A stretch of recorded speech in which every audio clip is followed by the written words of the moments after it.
Six Strings Telenetwork, earning the reputation of giving all the right ingredients, uninhibited, in exposing the hard, cold facts about the Watchtower Society.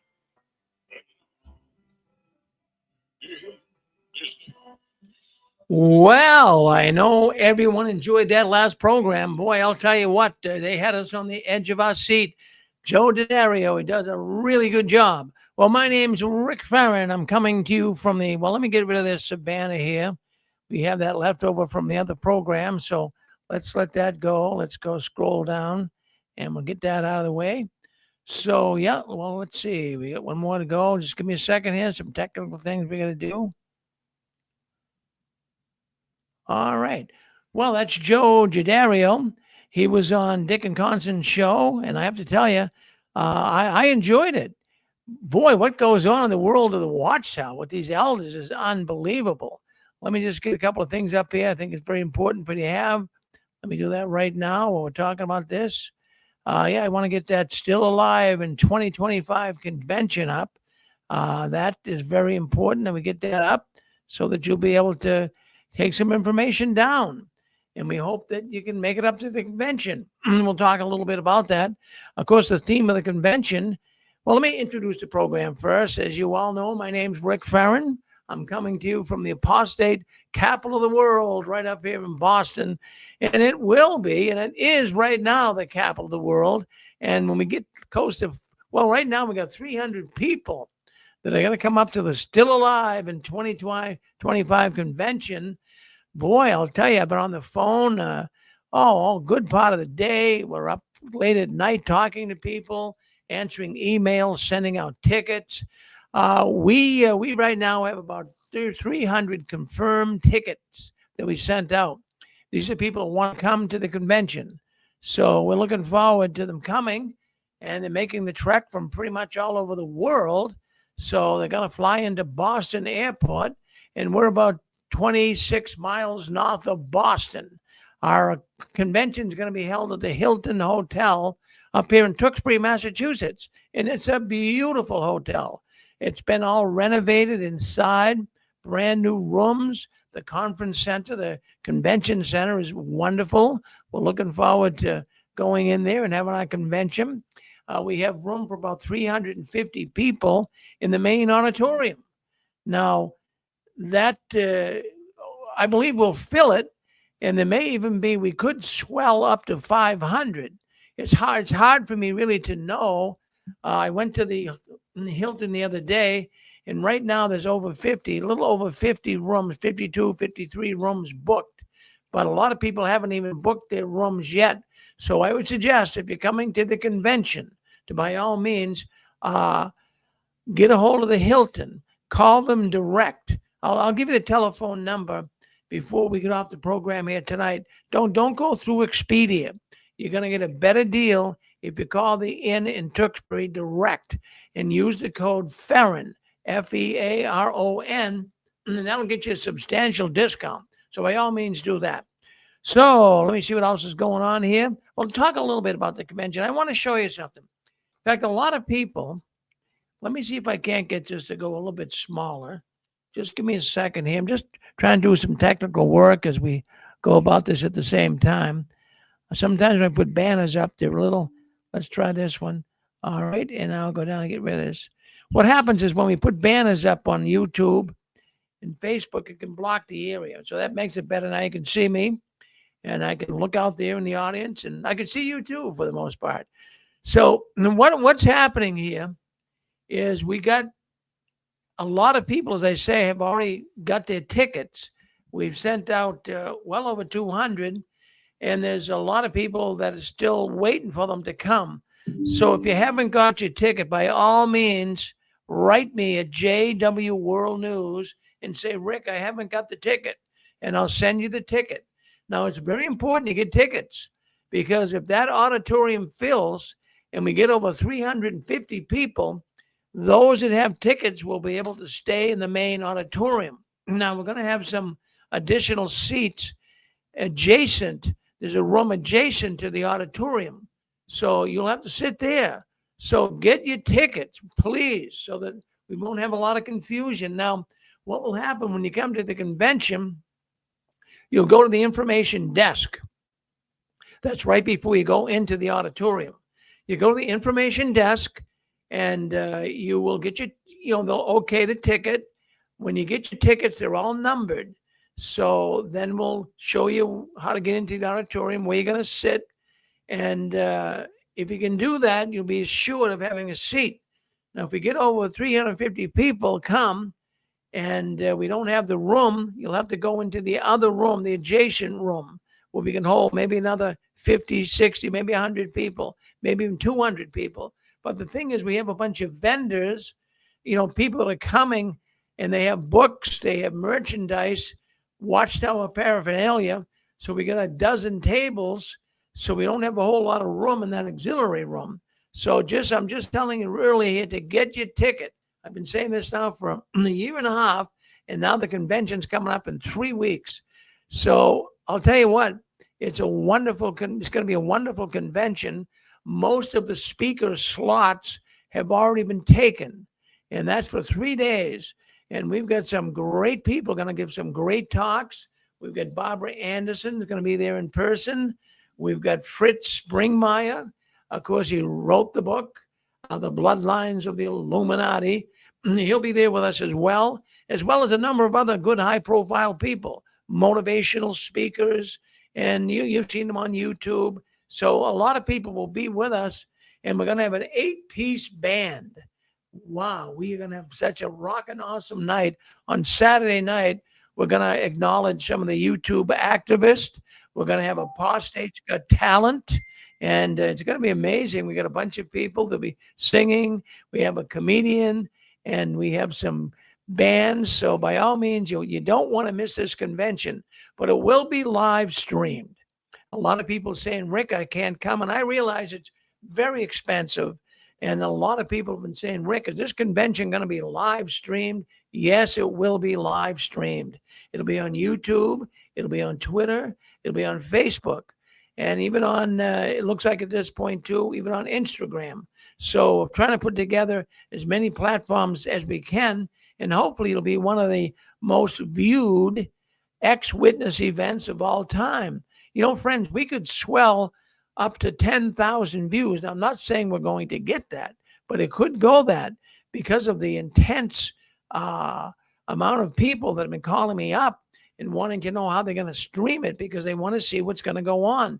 And we're making special provisions to stream just about all of it, even the intermission.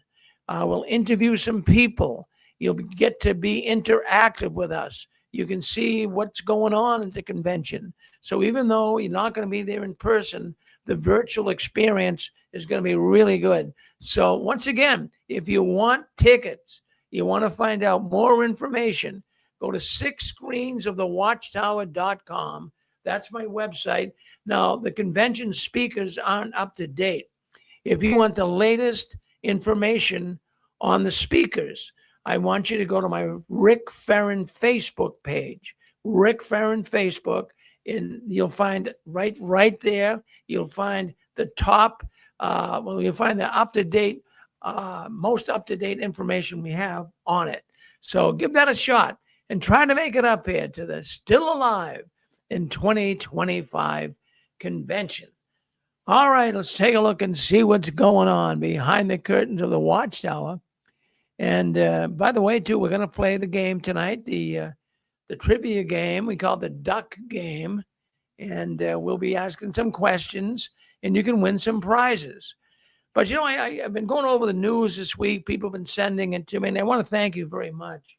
All of those people that send me news in, and I appreciate it. I really do. And I get news. It's like a clearinghouse here for JW World News. But anyways, you just heard Joe Daddario on talking about, the sexual problems they have at the Kingdom Hall, the sexual problems they're having covering up child molesters, not only in the Kingdom Halls, but assemblies. The stuff is all going on. It's all going on. And anyways, in Pennsylvania, we know how much trouble the witnesses are in Pennsylvania right now. And it's all over the news today. In fact, this week, it's been pretty much publicized that in Pennsylvania, we know there's a grand jury investigation into every single congregation in Pennsylvania. They're all being investigated by the Attorney General, Mr. Sunday. That's his name. And they're all being investigated.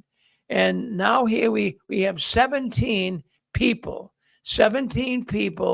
that have been indicted. They have been brought in before the Attorney General and indicted for sexual misconduct in Jehovah's Witness congregations. Now, this latest one just came across this morning.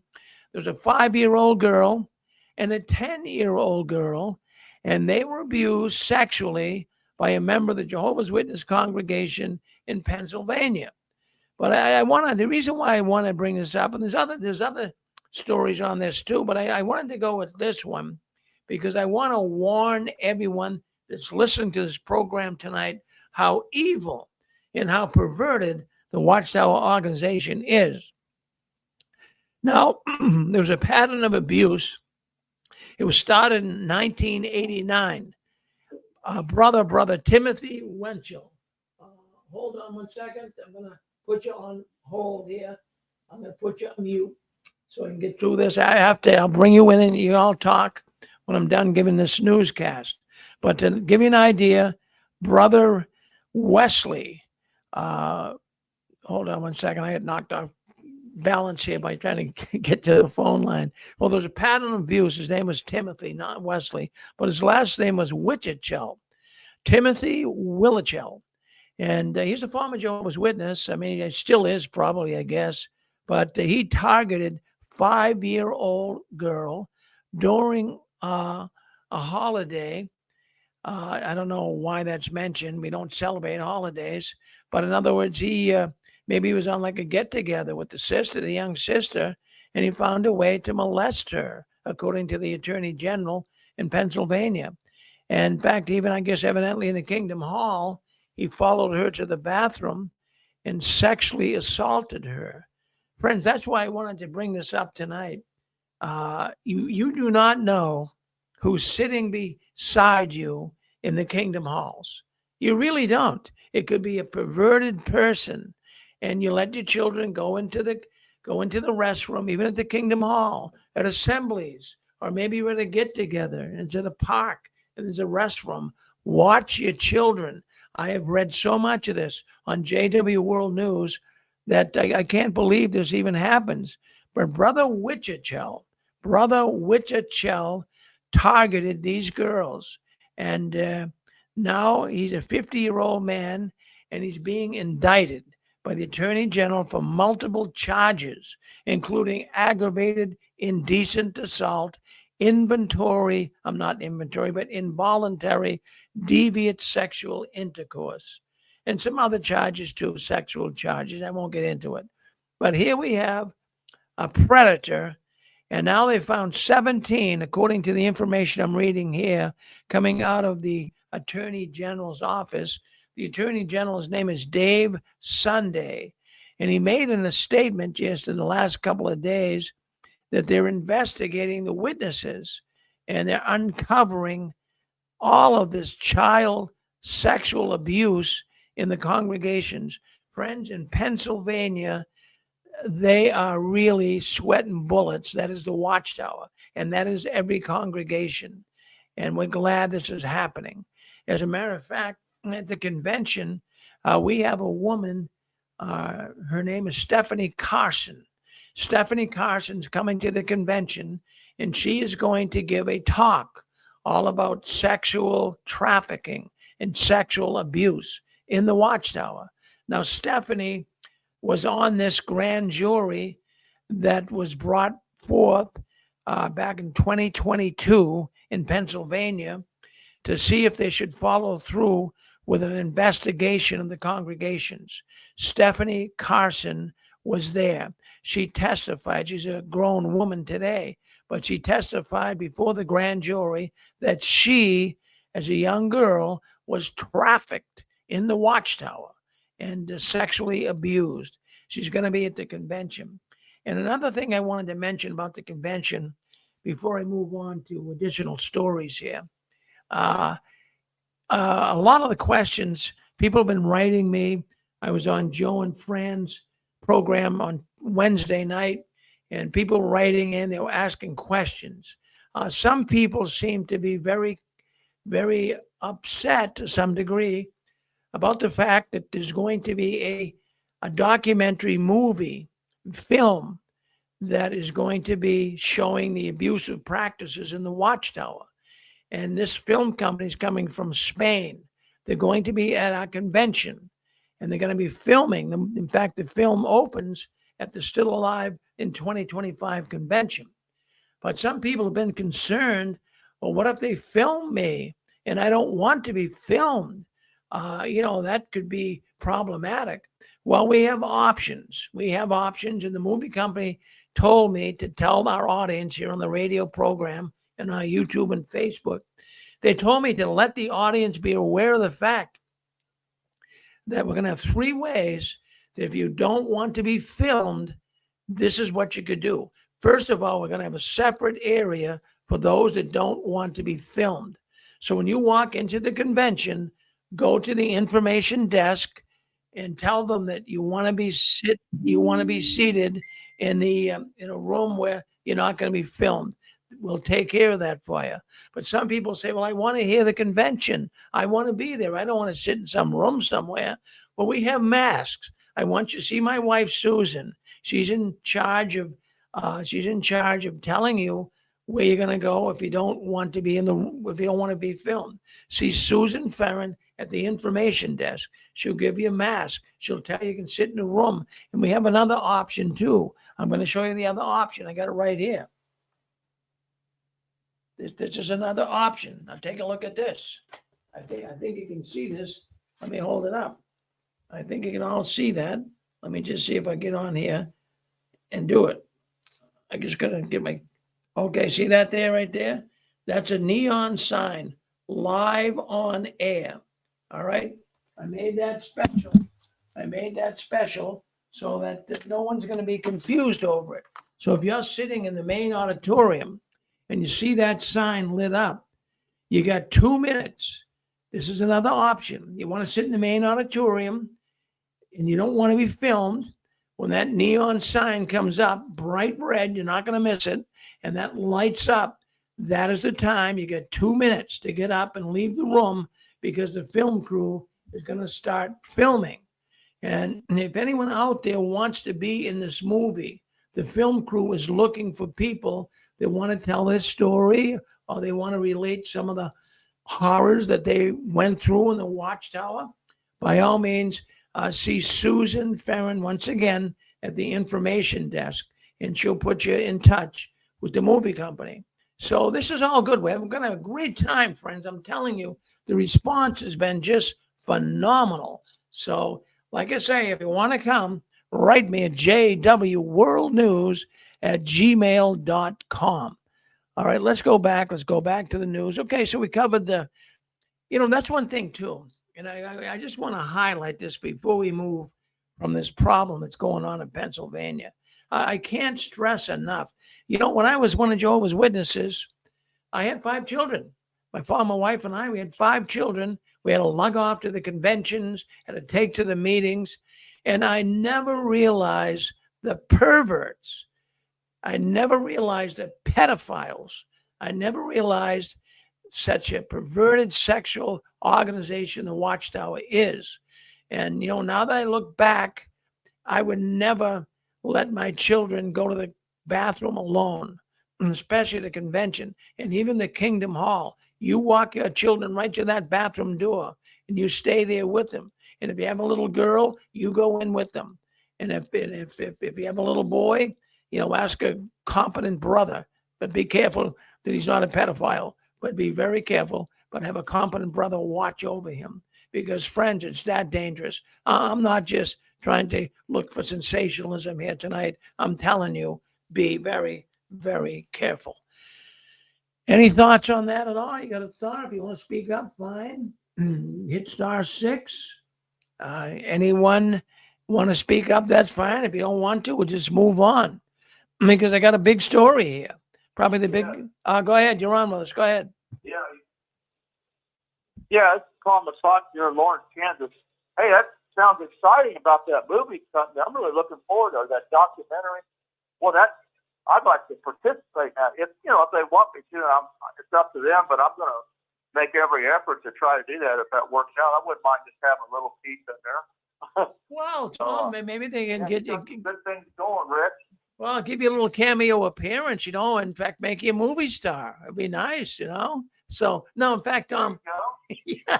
Well, you make sure when you come into the convention, we're going to have an information desk, and it's going to be right before you go into the auditorium.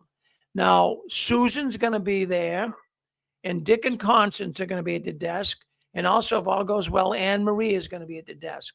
And you go to the desk, you're going to get your brochure. It's like a playbill. It's more than like a program. It's going to give you a little bio on who's giving the talks. There's going to be links there if you want to look them up on YouTube and give you a little idea who the people are. Because what we're going to try to do, Thomas, I think it's very important.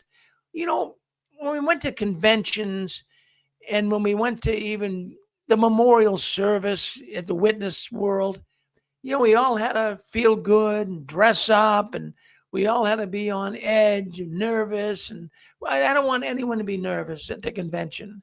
I want to try to calm everybody down. We're all brothers and sisters, and we can all just let our hair hang loose, so to speak, and enjoy the convention. Have a good day, and hopefully, I'll tell you what, Thomas. I'm trying to hit a home run. I'll tell you what. Oh, me too. We're trying to help you. Well, thank you. We have to have a good team there. We're putting together a good team. And Thomas, what I'm really envisioning here, and I hope this can happen, you judge a really good event by the last day or when people are leaving. And I'm going to tell you right now, I'm going to go on the record. I'm going to go on the record to say this, Thomas. There will be people crying. There will be people crying leaving the convention. They're not going to want to go. They're not going to want to go home. Get out of our city. So they're not going to want to go home, Thomas. And I want them hitting their head on the doorpost on the way out. I want them to all be excited. Isn't it going to be fun, Thomas? That's great. I'm still curious to see who all comes. I'm sure there'll be a number on this conference as well as some others too here and there. I'm really excited to meet some of these folks, even from some foreign countries. It's like, wow, thank you, Lord. I can't wait. You want me to try to get a shuttle with somebody, or once I arrive there, are they going to have a shuttle service handy? Yeah, what we're gonna have. I'm glad you asked. We do have I got two vans. There'll be a sign. Yeah, there'll be a sign. Just says 6 greens on the side of the van. And we're going to have a local van, and we're going to have a back and forth to the airport van. So here's how it works. So if you're listening in, now listen closely, get your pencil, get your paper, listen to how this is going to work. So at the convention, the Hilton Hotel, it's expensive to eat there. I mean, you walk off the street and buy a hamburger and some fries probably cost you $25. I mean, that's the price. We know everything is up today. So, not everybody's going to spend that kind of money, and I don't blame them. So, but down the street is a Dunkin' Donuts. There's a Wendy's. There's a McDonald's. There's a Cracker Barrel. There's a Circle K convenience store. You can get a hot dog and a Coke. And so we're going to have, now you can walk to it. It's in walking distance, but we have a shuttle. So we're going to bring people in the shuttle, and we'll bring them down to the restaurants, and that'll be great. Or if they have to go to the drugstore, we can take them. Maybe they got to pick up medication or something. So we'll have a shuttle there. Now that's the local shuttle. Then we're going to have a Logan Airport shuttle going back and forth to the airport. The airport is approximately 26 miles away. So we're going to make 3 trips to the airport. Now listen closely.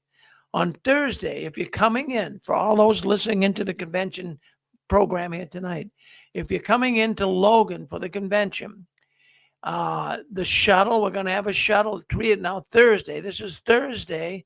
This would be July 31st. This would be the day before the convention. A lot of people are coming in Thursday.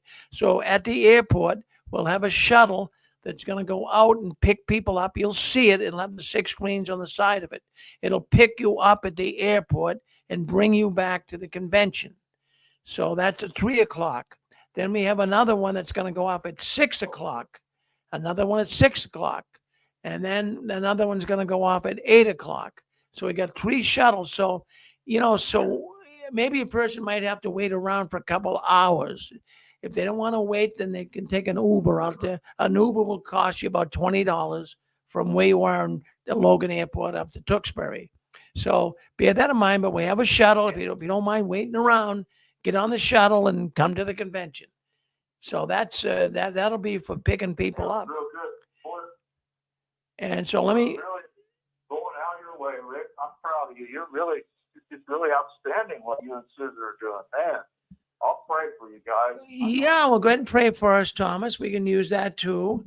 And then I wanted to mention for those also listening in here tonight, you say, well, wait a minute, Rick, how do we get back to the airport? Well, I know that on Sunday, a lot of people will leave early.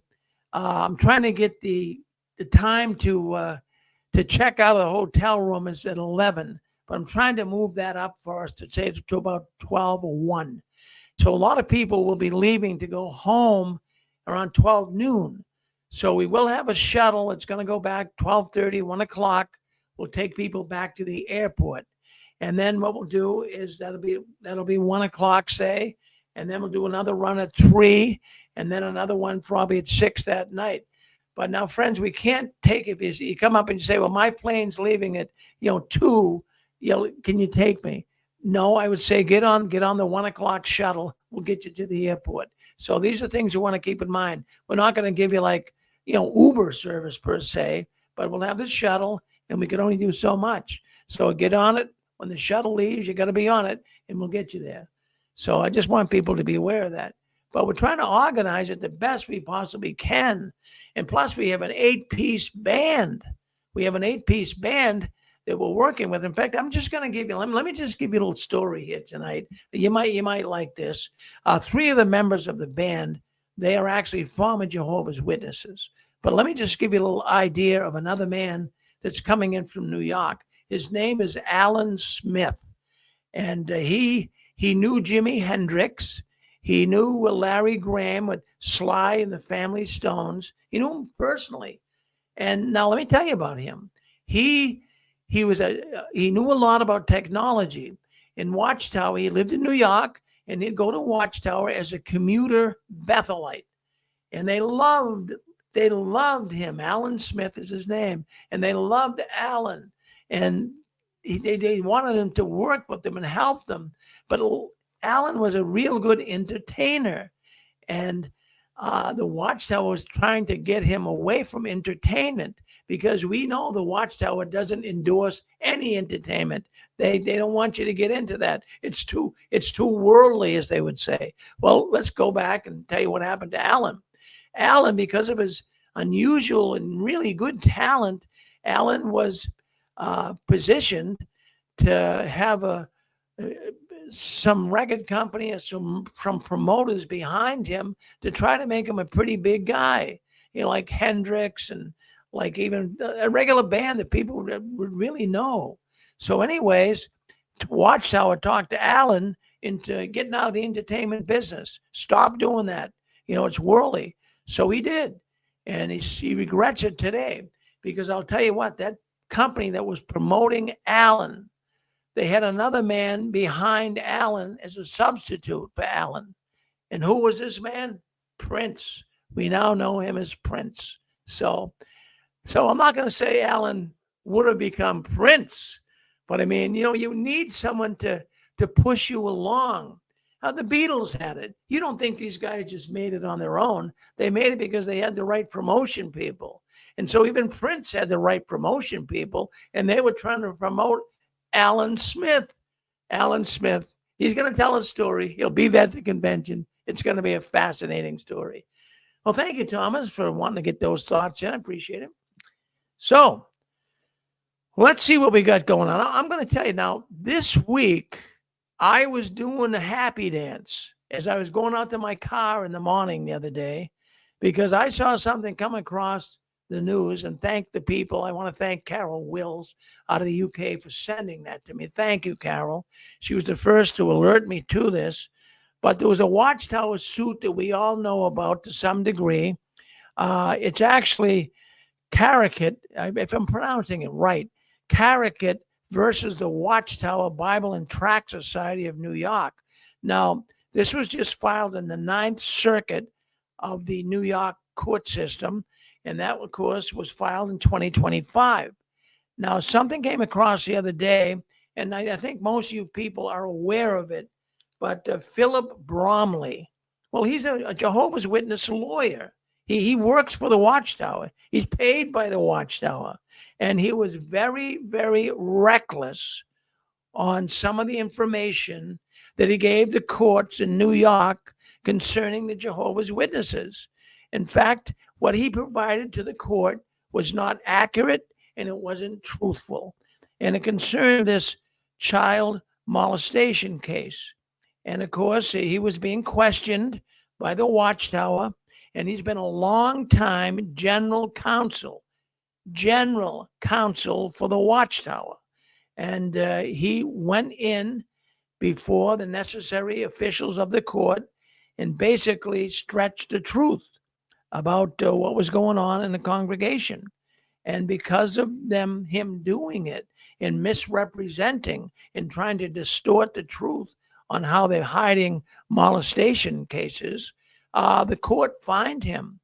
The court fined him for misrepresenting himself and stretching the truth. If you want to go with the word lie, we can even say that, friends, because it was very reckless. It was a disregard for the truth. Now, the court fined Philip Bromley $154,000 because of his misrepresenting the truth.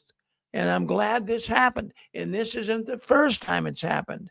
But you know something? What really gets me here is the Watchtower. They look at this man like an idol. As a matter of fact, if even on jw.org, you can find them on there praising him.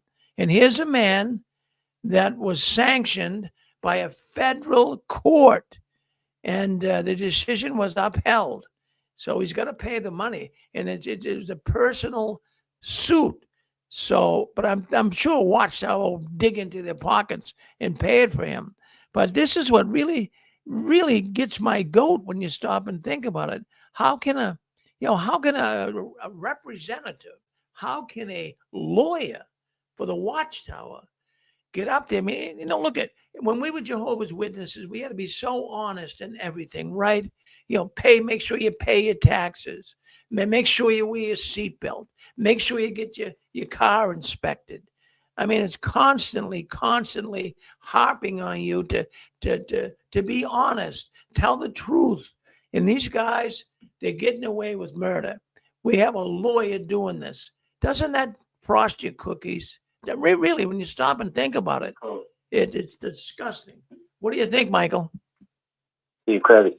I think they call it theocratic warfare, Rick. You're allowed to lie as long as it helps the organization. I just talked about that with my elder friend this week. And I told him about this case here about Philip Bromley. And what he was saying is that the organization in New York had nothing to do with the elders or people that they picked. They don't have no control over those people in Montana. That's what he was trying to prove to the court. And we all know that that's a lie right there. So, but it took him 17 months to figure it out. So that's why he's getting fined so high. What it's going to do is, my cousin told me it's going to set a precedent that when witnesses go in and say, no, we don't hide pedophilia. We don't hide the people. It's going to set a precedent and say, yes, you do, because look at this case here. And it's really going to hurt him in the long run. And he's written up in a Watchtower article this month about how great he was, and now he's a servant of Jehovah. So, yeah. And can I go on? Because there's one and a couple of things go ahead. Yeah, go ahead. I want to hear more. Yeah. Okay. You talked about the Pennsylvania, and I was really disappointed. Shapiro, he was going to be the vice president. He's now the governor of Pennsylvania, but he was the attorney general at that time. And he was really going after the witnesses, and he had some good cases. But then he got elected governor, and he passed it off to a woman. And then, now you said there's another attorney general, and you said his name, I think. It's a man now? Yeah, Ron Sunday. Okay, see that, and I was kind of like disappointed, because when you get these cases, you get passed on, they never hardly get solved. So I was a little disappointed in that. In the same way, I'm disappointed in Donald Trump not going after the pedophiles with Epstein. I was really disappointed in that. And Rick, I said, I hope I'm not talking too much, and if I am, you just tell me. But I said right in the middle of this pedophilia with Les Wexner. Have you heard of him before? I'm sorry, I got a little muffled there, Michael. Who was the man? Okay. His name was Les Wexner. He was the head of Limited and the Victoria's Secrets. Oh, right. I don't have the whole story, though. Why don't you fill us in? Well, Epstein, he signed his power of attorney. Les Wexner is a billionaire here in Ohio, and he signed his power of attorney over to Jeffrey Epstein. Can you imagine a billionaire doing that? They shuffled people in and out here in New Albany, Ohio, several times. And, this the Limited and Victoria's Secrets was founded here. And that was really the start of the pedophilia. What my friend, who I play golf with, and he's deceased now, so I can say this, but he told me all the story about what went on in the Limited and in the Epstein. He actually had Epstein followed to find out where this guy got his money. And Bob told me that he said that he was a CIA. He was a CIA guy in Mossad, in the Israel Secret Service and the American Secret Service, CIA. And what they did was blackmail world leaders to get them to do what they wanted to do. So this book, so to speak, all the people in the book, it's worldwide. It's worldwide, and I can only speculate from here why Trump backed off on the investigation. They get people compromised, and then they get people controlled to do what they want to do. And if you notice, the bombing happened right after Trump said there's nothing to see here. Then they went ahead and bombed Iran for Israel. And there's nothing to see here. And then the big, beautiful bill got passed. There's nothing to see here. You see what I mean? How it kind of works? These people are so evil, Rick. And it's not just in Jehovah's Witness organization. It is all over. You talked about a lady that's going to be at this convention. This lady, I've known her. I've seen her before, and she knows all about what goes on, the trafficking and everything. And I'll be interested to hear that. I hope you have that on YouTube. So. Oh yeah, no, it's all going to be on there. Rick. Yes. Rick? Yeah. Can you ask that brother? This is Zachary. Can you ask him are you disappointed over the progress that they're making in Pennsylvania in identifying these? Yes, I am. Shapiro would have had it done a long time ago if he would have stayed Attorney General. Rick brought up this when Shapiro was still Attorney General. He covered this on 6 Screens. And from what I remember, Shapiro had identified 5 people. And then I think that it was Shapiro's chief of staff that kind of fell into that role initially. Yeah. And there were 4 more people. So I think they've been making constant progress with identifying more. The last number I saw was something like 17. So I'm assuming that 17 in total, including the first 5 that were identified back in 2022. Yeah, the momentum goes out of decent. They do seem to be making progress. You know? Yeah, but wouldn't you agree with me that the momentum, when you change people, the momentum of these investigations kind of breaks down. You got to catch up and go again. You got to catch up and go again. Well, I think if somebody's going to possibly be leading a role, if they start preparing the next person, get the other person up to speed, they can keep that momentum going. Yeah, let's hope so. Mm-hmm. I really have to stop. But it's so, I don't know your name, but I go by Zachary. Who am I speaking with? I go by Zachary. Zachary. Mm-hmm. It is so, Zachary, it is so deep in all the organizations, not just Jehovah's Witnesses, everything. It's in everything we do. I don't know how, but the will of God is going to get it out. It is terrible. Zachary, are you familiar with Les Wexner? He was in New York. I've heard the name before. I have not kept up with the Jeffrey Epstein stuff. I know about it, but I haven't kept up with it that closely. I do find it strange that the Attorney General said that she had this stuff on her desk, and then there's no there, anymore. Yeah, right. And then the big beautiful build out passed, and then they bombed Iran. So it kind of and Netanyahu, he was all happy guy. You see him on TV, he was a real happy guy. Yes, shiny thing to keep you from looking at the thing you should be looking at. Yes, absolutely. Yeah, you're on. You know what's happening. So, nice talking with you. You too. Yeah, well, what I wanted to bring up, in fact, I'm out of words. yeah, what I wanted to bring up. Words, Rick. Yeah, well, thank you very much, Michael and Zachary both. But I want to bring up this Stephanie Carson. She's the one that's coming to the convention, and she was the one. She was on our program a couple of times, and I got two women coming to the convention that have been sexually trafficked in the Watchtower. Now, Stephanie is going to come, and she's coming with her attorney. The attorney is coming to back up and solidify, make credible everything that Stephanie Carson is going to talk about. Now, Stephanie Carson, when she was on our program, I'd say about a month and a half ago, and what Stephanie said, Rick, and she told the audience, this is bigger than you think, just like Michael was saying. See, we have a hard time conceptualizing all of this because you don't see it. It's not done in open. It's the same thing in the Kingdom Hall. You don't know you could be sitting next to a pedophile, right? But like she said, this is a worldwide problem.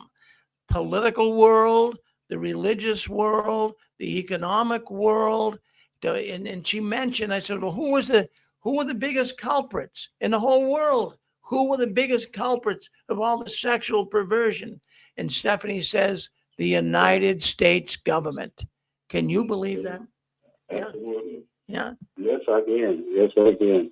And, I think that's why Trump backed off. He said, man, if I start exposing all these people, all the government leaders are going to be gone. I don't know how we're going to control the world. That's just speculation on my part, but that's what I kind of think. There's so many people involved. I don't know if you can really put it out. Well, you know what it is, and I don't know why people do this, Michael. For those that are normal listening to this program, I can't possibly think of molesting a child. I can't look at the unbelievable damage it causes in a child's life. They grow up with all kinds of mental issues. So some are able to go on life and it doesn't seem to be too bad. But some of these people, I mean, really, they're so hurt. I talked to a woman this week that was so hurt. I've been getting people calling in because they're coming to the convention and they want to tell their story. But it's not all going to be about sexual perversion. We got other thoughts too.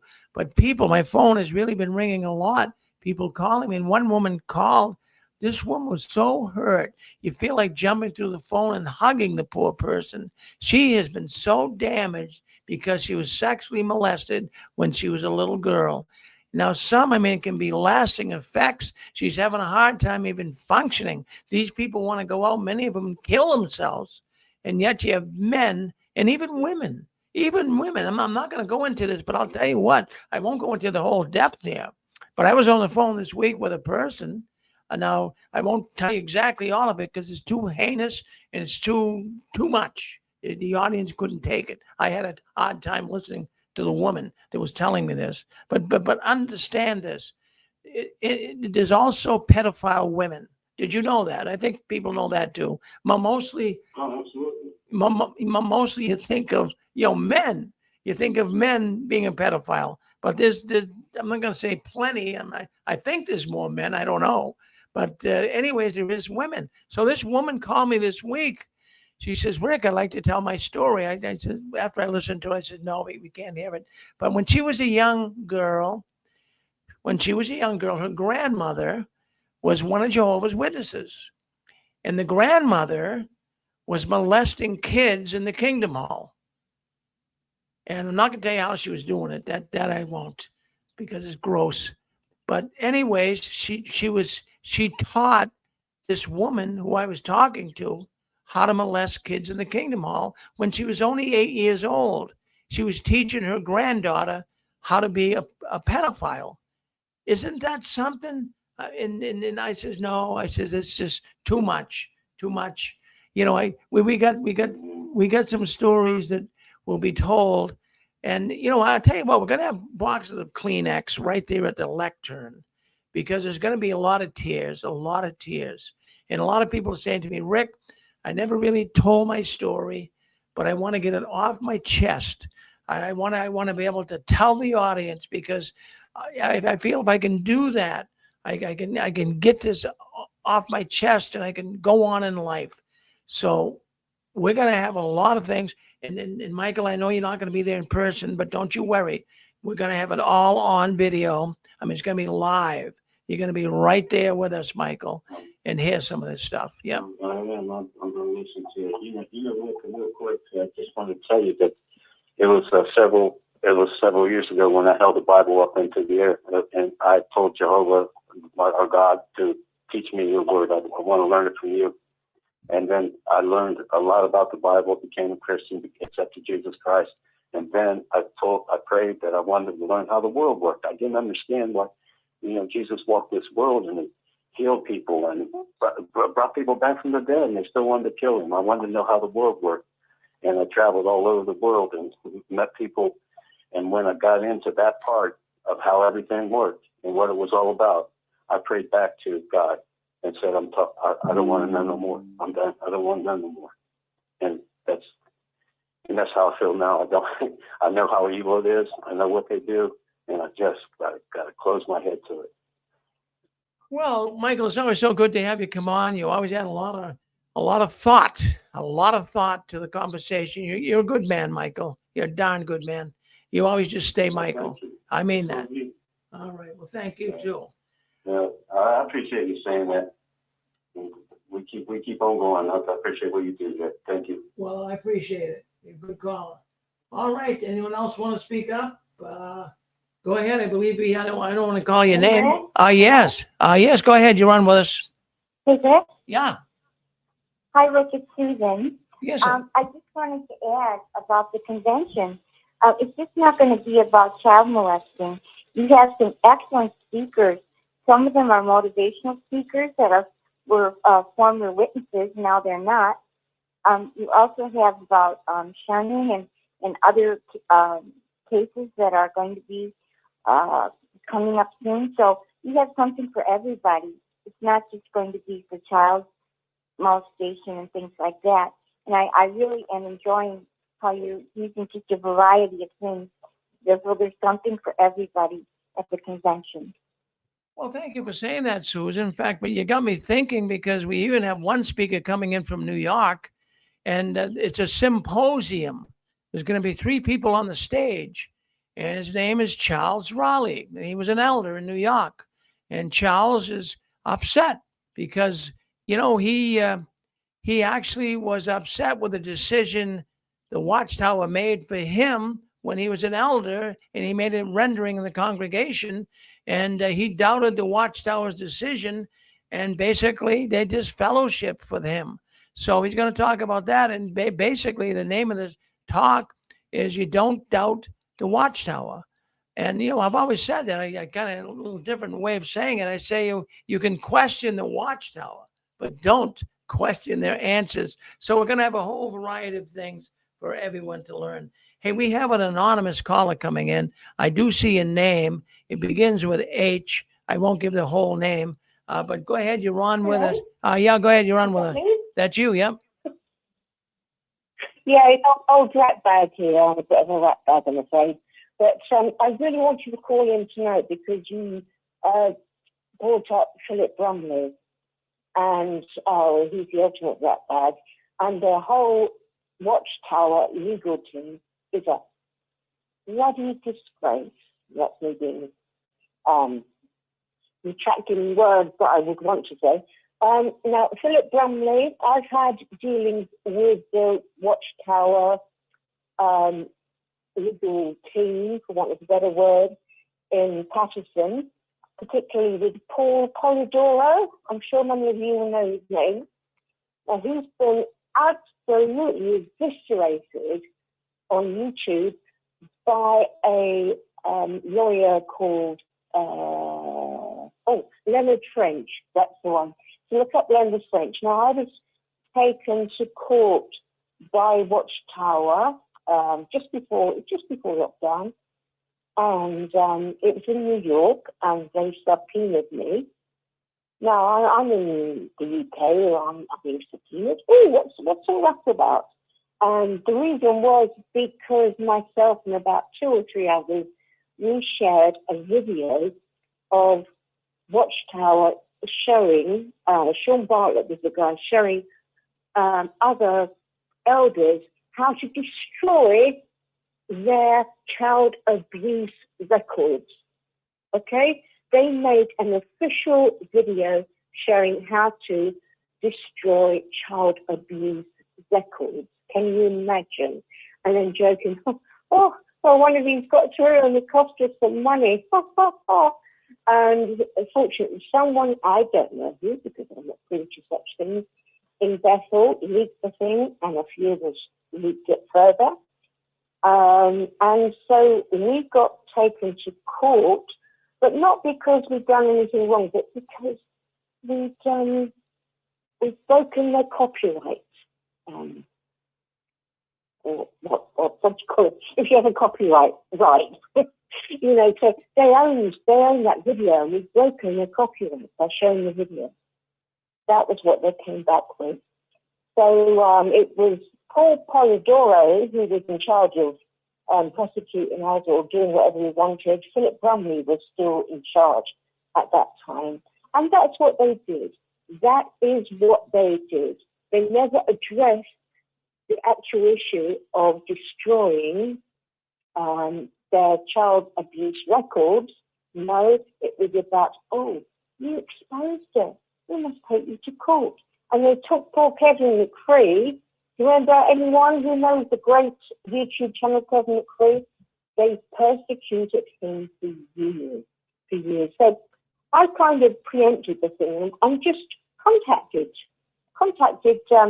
Paul Polidoro and the entire legal team at Patterson. But hello, I called them, which cost me a lot of money at the time, and I couldn't really afford it.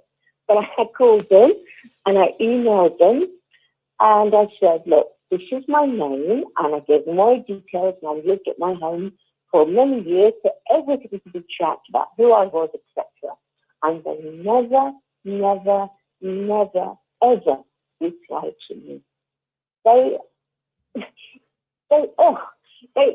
had nothing to do with the law. They are laughed at by other legal people. Look at Leonard French and his channel. They are laughed at. They are seen as people without integrity. They have no integrity. They don't know anything about real life. They won't address what is really happening. And when you confront them on their own terms, they just wither away.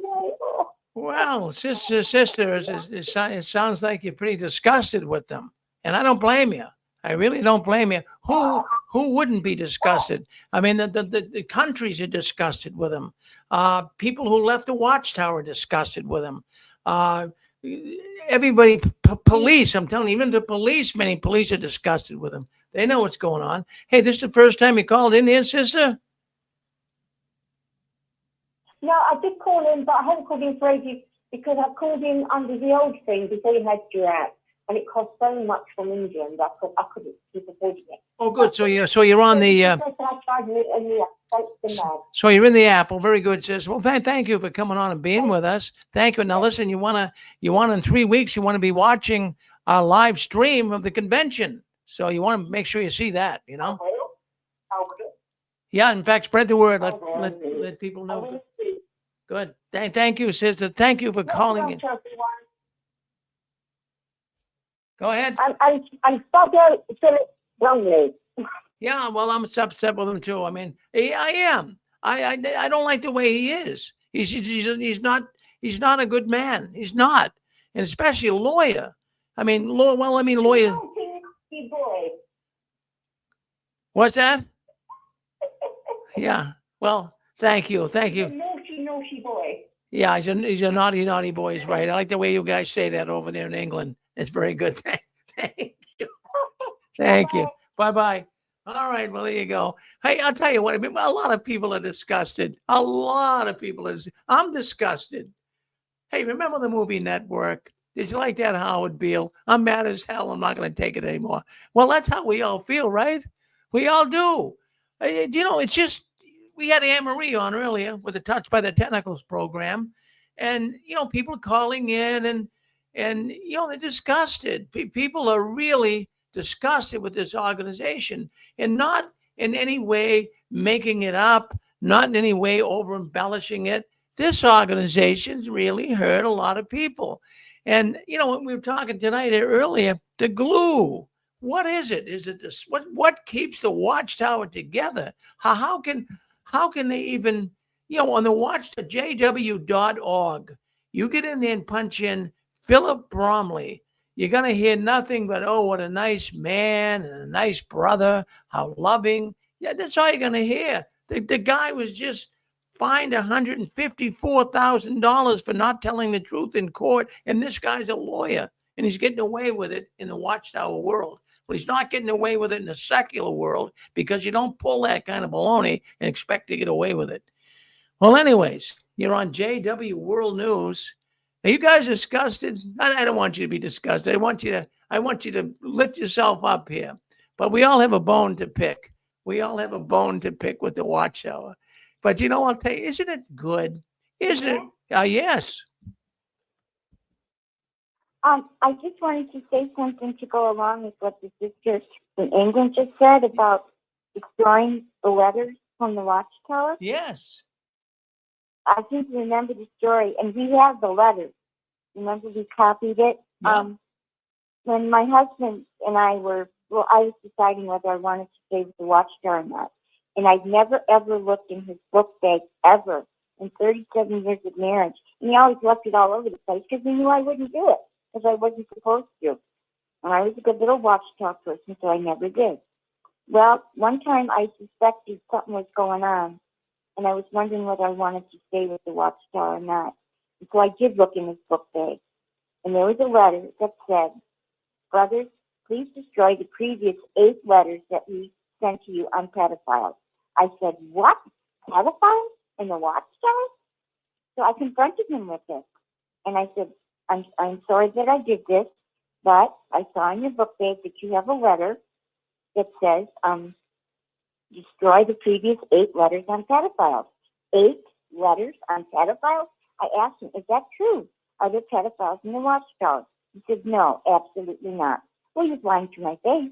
Because why would the Watchtower send him a letter about the 8 previous letters on pedophiles? And that the brothers, if we don't destroy them, there's no need to keep them. So please do so.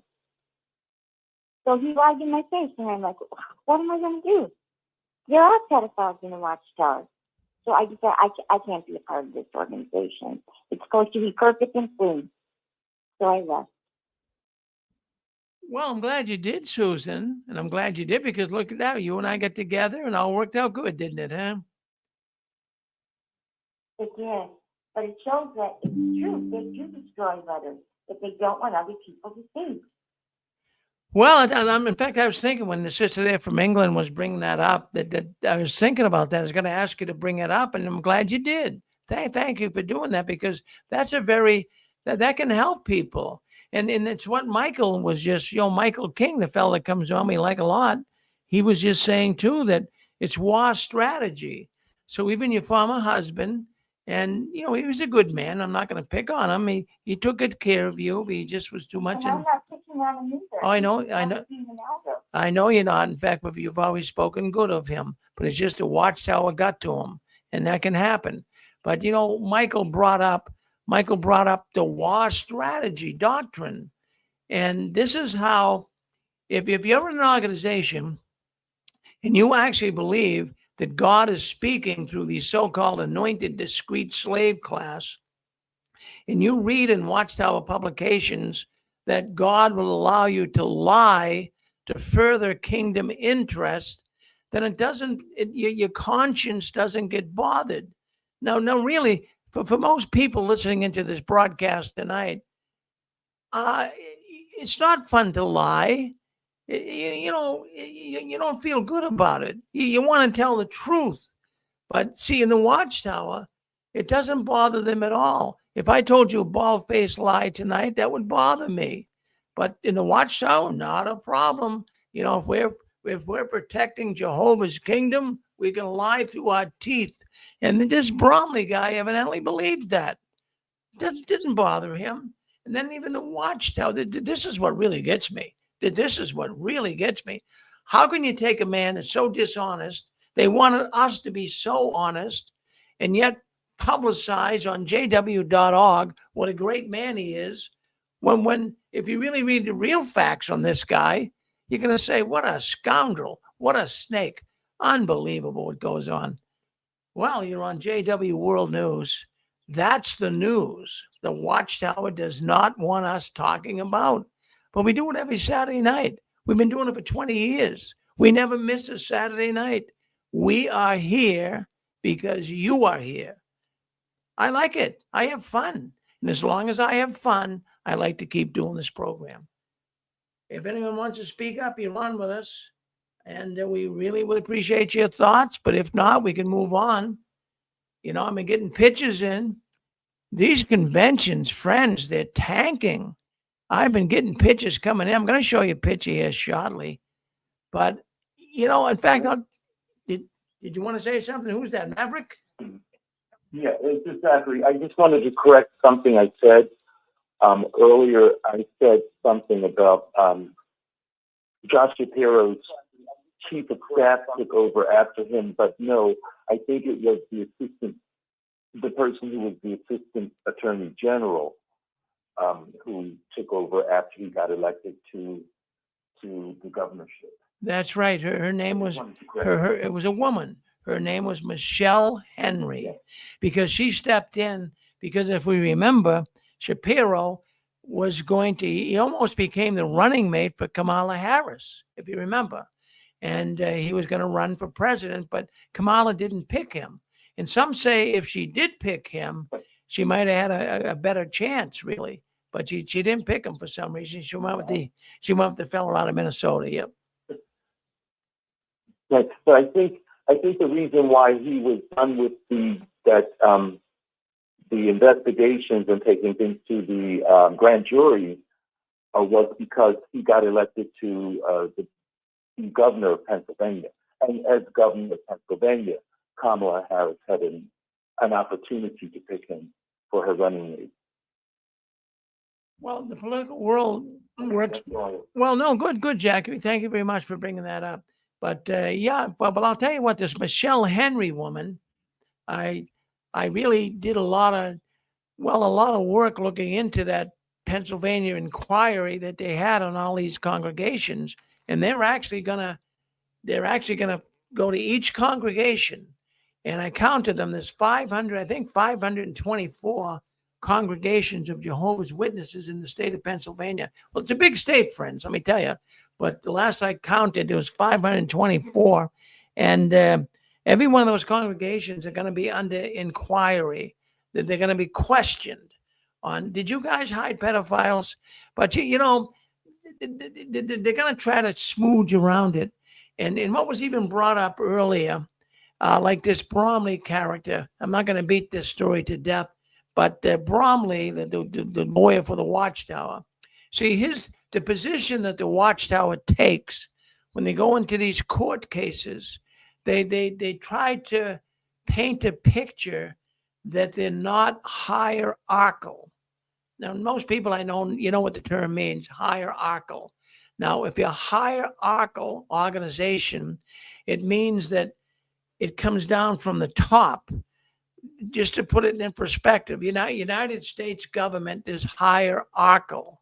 In other words, there's a president, there's Senate, there's Congress, and it comes down, there's governors. All the instruction basically comes from the top. When the Watchtower goes into court, they try to present this false picture to the people who are the officiates of the court. And they try to explain to them that, no, we're not hierarchical, Mr. Court member. The congregation they make decisions on their own. We don't really tell these people what to do. But yet then on the other hand, and then the elders really will lie too and say, well, that's the case, to keep the Watchtower out of trouble. But if push comes to shove and you put an elder in the corner and say, hey, listen, is this a hierarchical organization? Do you get your information from the Watchtower? The answer is yes. But they play that game, and that game has worked for them. But now it might not work anymore because the court systems are now catching up on the lies and the statements that are made by these Watchtower attorneys. Not truthful at all. Wow. All right. We get another call. Looks like an anonymous caller. Did you want to come in? Okay, maybe not. There are a lot of people coming on anonymous. I'll tell you, when I see anonymous callers, all of a sudden I put a lot of legs on that, don't you? I mean, anonymous. I know there's people that come in, they block their name. Some of the people block their call. So I'm looking at all these anonymous calls. I'm saying, what is this about tonight? Is that probably? I'm gonna think what it is. I can think what it is. I'm gonna tell you what's going on. People are going to the conventions. Our numbers here are going up at the Six Queens. People are going to the Jehovah's Witness convention during the day, and now they're kind of getting like PMOs. They're doubting, and now what they do is they go to their hotel room at night. They go to the convention during the day, in their hotel room at night, and they're listening into the Six Queens. They're saying, I want to hear what the rest of the world is speaking about Jehovah's Witnesses. I want the other side of the story. So I want to thank everybody that calls in. It really makes a difference. Yeah. What do you think, Zach? Yes. I'm here. Okay, who's this? Well, I am here. This is Gigi. Oh, I didn't recognize you. You sounded like Clark Gable. I thought someone was playing. See, with the drunk. Exactly. I get that a lot. Hey, listen, the reason those anonymous callers are calling is because they all have one thing in common. They all work at the New World Translation Committee in Bethel. But other than that, hey, I wanted to talk to you just real quick. My brother Jeff and I, we got into a vicious, almost punching fight over this, this pedophile issue with Watchtower and Donald Trump and everything, how it's all related. And it was very ugly and it was funny at the same time. And I understand all of this, everybody's, I really do understand everybody's take on it. And, but my whole thing is, a lot of people that are going to go to your convention, they probably don't want to hear these things because it's too much for a person to take in. But do you remember when Jesus says, and when these things begin to pass, then look up, lift your heads for your redemption has draweth near.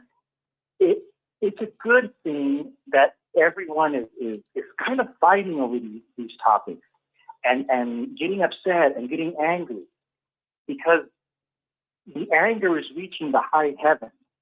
Because think about it, why should God fix our affairs? Why should Jesus bring his kingdom? Well, we don't seem to care about it. But now, because of the 6 screens and because of everybody in the YouTube community and what everybody's doing, the heat is getting intense. The cup, the bowl is boiling over. We're seeing people, like you said, we're mad at hell and we can't take it anymore. And even though that may cause a lot of distress amongst us, at the end of the day, we should be happy because nothing is going to change until the populace, whether it be the religion or whether it be the country or a corporation, right? Nothing is ever going to change until the people just say, enough is enough. And we're not going to take it anymore. And it has to end here. And now I know we can't fight over every issue, and I know things take time, but on this particular issue, I'm not picking sides like with Donald Trump or anybody else. I'm not picking sides. I'm just saying that the issue of righteousness we have to stand for it and say, no, we have to draw a line in the sand. If we do not protect our children, we do not protect our elderly, then we really can't, we really don't even deserve to live in this society. And so I find it very, even though it's ugly, I find it very good and healthy that you're seeing all of this anger about this issue, whether it's on Watchtower, in the government level, or even corporations and government agencies that are participating in the child sex trafficking. So, and try to find joy in the craziness. And the joy is that we now see light at the end of the tunnel. We can actually see light at the end of this tunnel. That Watchtower is going to pay a price for this. I see it. I just don't see how Watchtower is going to be able to brush this under the rug anymore. They just can't. I don't know. So I hope I didn't go in circles. Right? Well, no. In fact, I'm thoughtfully listening here. You're really sounding sensible tonight. Very sensible, and I'm connecting with the verbiage. I'm connecting with the way you're saying it. I got it 100%. In fact, it kind of brought me back. It brought me back 20 years ago when I first started this. There wasn't much good to say. I mean, I came on 20 years ago, and I couldn't say much about the Watchtower. I mean, what can I say? Everything I read about the Watchtower was positive. Oh, we're doing great. We got the conventions. We got thousands of people coming. We love the Jehovah's Witnesses in Seattle, Washington. But now we have the news. It's all critical and it's good and negative. And it's really exposing the Watchtower. They have such a tarnished image. And you mentioned something, Gilbert, got me thinking, we're finding joy in it. I am, and you are. And I think most people listening to this program, I'll tell you what, when I heard about Bromley the other day, I was dancing out to the car going to work. I like that. I like news like that. Yeah. So that's what you're describing, like when you first started the 6 screens, and I want to show how I'm a man of the world now. One of my favorite symphonies is Ravel's Bolero. It's the greatest symphony because it's for the common man, the poor man, the carpenter, the mechanic loves it. All of the rich, uppity people with a snobby nose, they don't like it. But basically, and if you heard Ravel's Bolero, you would recognize it. But anyways, in the symphony, it's the same stanza, it's the same tune.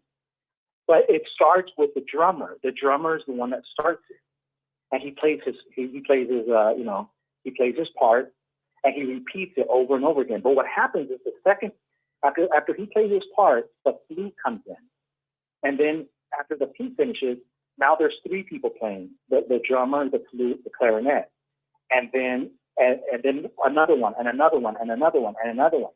And every single time they keep repeating that record, right? That little that symphony.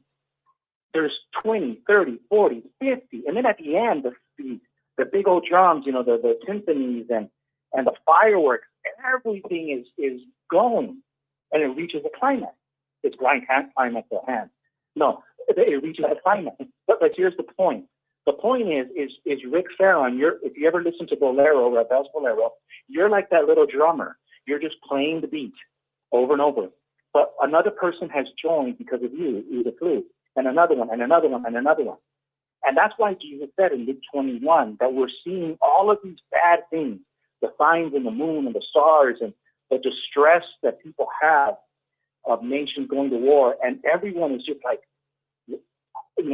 I hate this life. This planet has gone crazy, and people feel this tension. But Jesus says, no, 28. He goes, when you see these things come to pass, look up and lift your heads because the redemption draweth nigh. You know in Ravel's Bolero that, oh my God, we're going to hit it. This is it. We're reaching the climax. So when we see all of these bad things happening with Watchtower and all of these other organizations, we should be happy because we are reaching the climax of the symphony. And you have to understand Ravel's Bolero to understand it, but that's what Jesus is saying. Don't be scared. Don't give up on life. You are at the last 2 minutes of the football game. You're at the last 2 minutes of the basketball game or the ninth inning. This is what you live for, and we will see this happen to Watchtower, and it's because everybody is playing to that beat in the Bolero, that drummer, and you're like that drummer. You're keeping the beat, and everyone is piling on, and that's where we're at right now. And Watchtower. It's kind of like the Jericho. Everybody was hitting their drums and their trumpets, and they were just yelling and screaming, and then the walls came down. So more people should get involved in this movement in whichever way they can. And it's the best quote in the movie Grease is when she says, if you can't be an athlete, be an athletic supporter. That was kind of funny.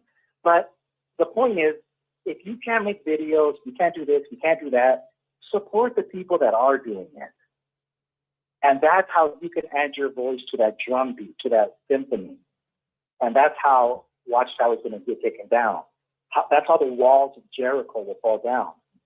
Because everyone is yelling and screaming and encamping them, walking around 7 days. And we're there. I really do believe, Rick, that in our lifetime, very soon, we're going to see something huge. We're going to see an earthquake. I don't know what, but it's going to be beautiful. Well, I like your little commentary tonight there, Gilbert. You're always a man of thought. You're a man of wisdom. We always appreciate you coming on here and giving us your thoughts. Thank you. Thank you. Yeah, I'll send you the bill, okay? I'll send you the bill. Good. Thank you. One thing on that.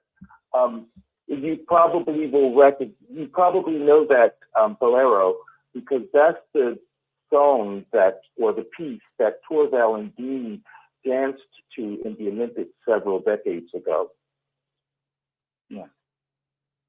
But just remember, when Bolero is the symphony of the people, the common man, and the educated people don't like it. Most of them, they don't, because it's too simplistic. But it's beautiful because it describes what humans can do when the one person joins, a second person joins, a third person joins.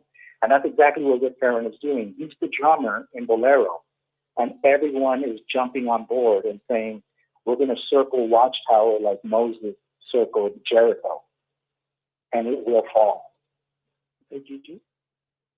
Okay, thanks, guys. I got to go. It's Maverick here again. Go ahead, Maverick. Hi. I'm just thinking of a news illustration as well, actually, that kind of similar to GG. I'm thinking I see you as one of the original dam busters, Rick, because if you think of the Hoover Dam, if you saw somebody abseiling at the side of the Hoover Dam with a little chisel and a hammer trying to chip away at the Hoover Dam, you'll think the guy is crazy. What's he going to do with that? One chisel, one man. But as time has gone on, more and more people have been abseiling down and chiseling away and chipping away at that dam. And now we're at the point where the internet has allowed many, many voices to chip away at that dam. And we can see big cracks now starting to appear. And you being one of the forerunners, say on YouTube, it's, you know, so that's why I say I think I would call you the dam buster or apostate, because you know it's like once that critical mass, as Gigi was saying with the Bolero illustration, which is just more eloquent than my one, but imagine that you're standing right next to the dam, like the Hoover Dam, and you're seeing a great big gush of water coming out of it, and that's where we are now. Because Watchtower has been relying on patching up the little cracks before the internet was fully matured as it is now. They were relying on, oh, there's a crack there, let's patch that up quickly before they realize what's going on. And then another one would appear, someone else would chip away. The lone apostate outside a convention, or someone writing a book, or someone, oh, did you hear about blah, blah, blah? Oh, no, that's nothing, don't worry about it. Now they can't do that anymore. There's thousands and thousands of people chipping away at that dam, and it's about to burst.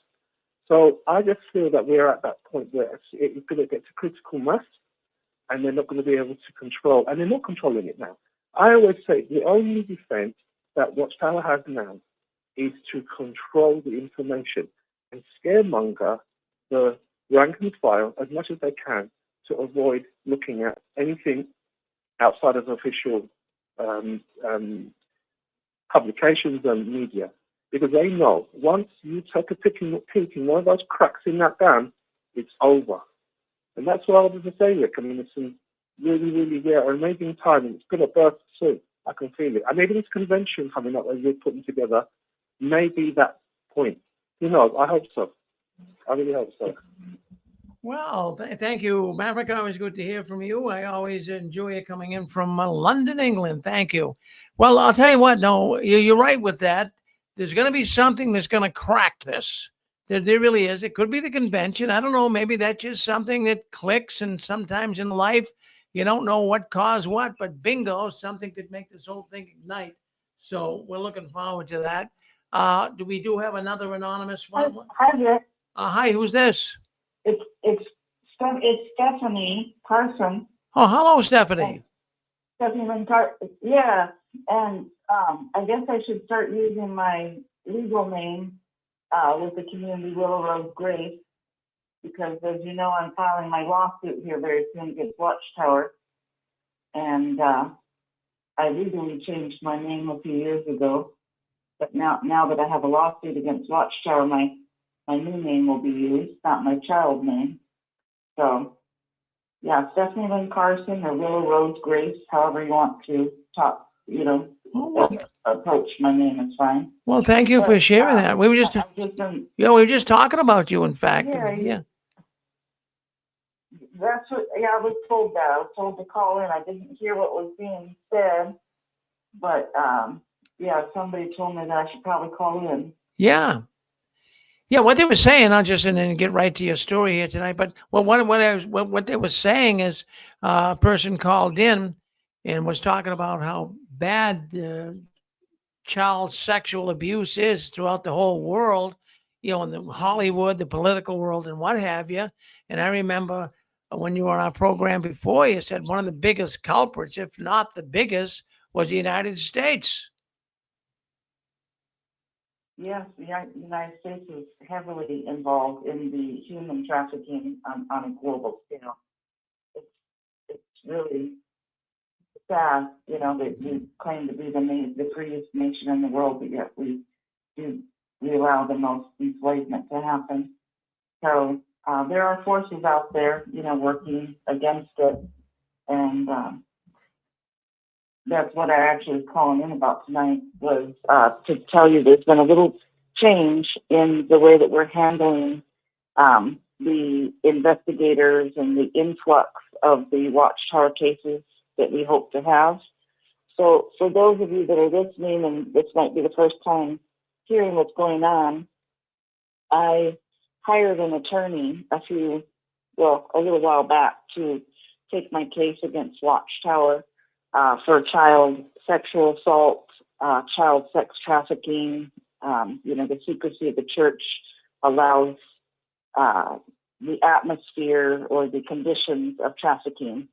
And then also my complaint also includes forced child labor, for having to participate in the door-to-door ministry, building kingdom halls, working in the construction of kingdom halls, or stuff like that. So my complaint is dual. It's not just of a sexual nature; it's also for forced labor.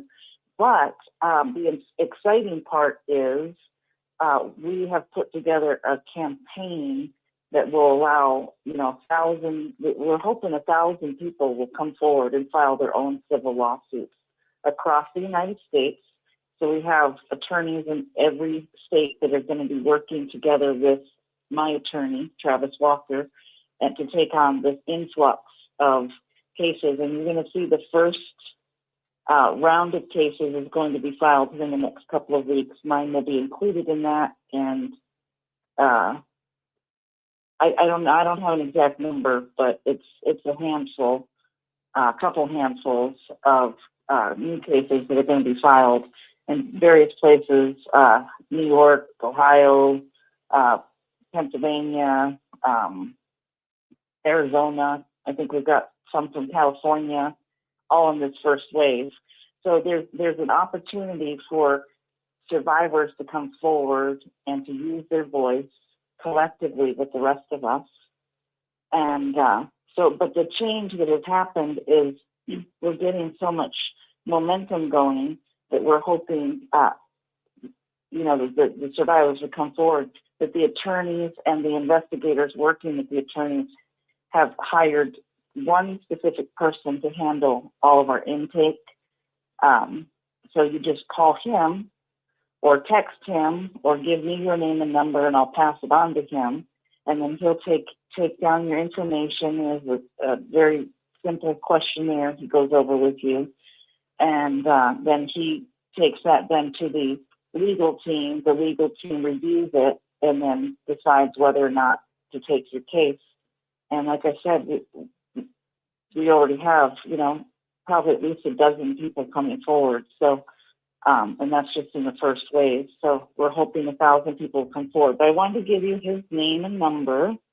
Thank you for allowing me this space on your platform, Rick. Yeah. His name is Max, and he's working with Travis Walker Law. As you remember, Travis was on your program a few weeks back. But Max's direct line, it's a cell phone, so you can call or text 587-858-3081. Once again, his name is Max. I don't know his last name. I apologize. 587-858-3081. So if you were a child that was abused within Watchtower as a child in a sexual nature, then we encourage you to come forward. Even if other attorneys previously have denied your claim, please come forward, because this type of action that he's put together, there's no statute of limitations. So don't worry, the time has run out, because it isn't. This is our time. Your last caller was just saying that, but this is our time. And this is how we do it, by we all coming forward at the same exact time and, screaming in one united voice. So I encourage people to come forward and to file their case. You don't have to pay to be involved in this. You simply give your story, and then the attorney takes it to Watchtower, and Watchtower then offers you a settlement, or if you don't accept the settlement, then you take it to the next level. We all know how Candace Conti, she took it all the way to court, and we've grown to love her and appreciate her bravery. And so this is all of our chances to get some justice for yourself and for the entire community of children being harmed in these religious institutions.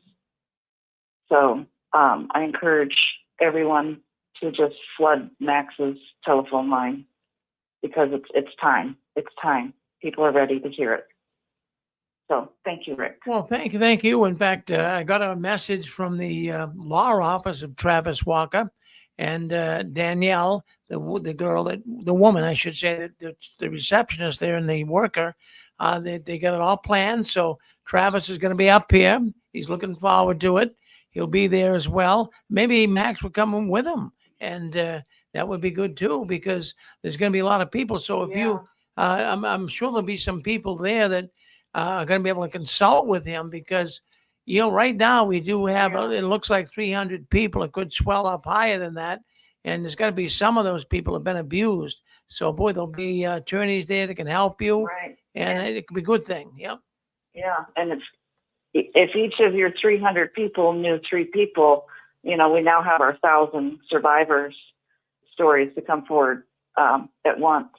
And we're working with other people behind the scenes. Like tonight, I just got off the phone with Kathleen Conti, to get her involvement because she does a lot of legislative work and that sort of stuff. So, we hope with our voices coming together, we can also create cultural change and end the secrecy that's been doing so much harm. Oh, that's wonderful. You mentioned Catherine Conti. She had a program here on the Six Queens. Yeah, going way back, I'd say. Yeah, that's what she was saying. Yeah, I'd say about 10 years ago. And she came on and asked, would you like to have your own program, Kathleen? So she came on and she did really good. And at that time, of course, it was big news. That was one of the biggest stories we heard. So to have her on here really helped the movement. It really did. She's a wonderful woman. Yeah. Yeah, she is. And she's just very passionate about protecting the innocence of childhood. And she'll be reaching out to you this week. I told her about the convention, so hopefully she'll be able to make it. Geez, wouldn't that be good? Wouldn't that be good? I'm getting a lot of people here write me, and it's good. All good. Good stuff. Yeah, well, you're so appreciated in this community, Rick, and what you're doing is just a miracle.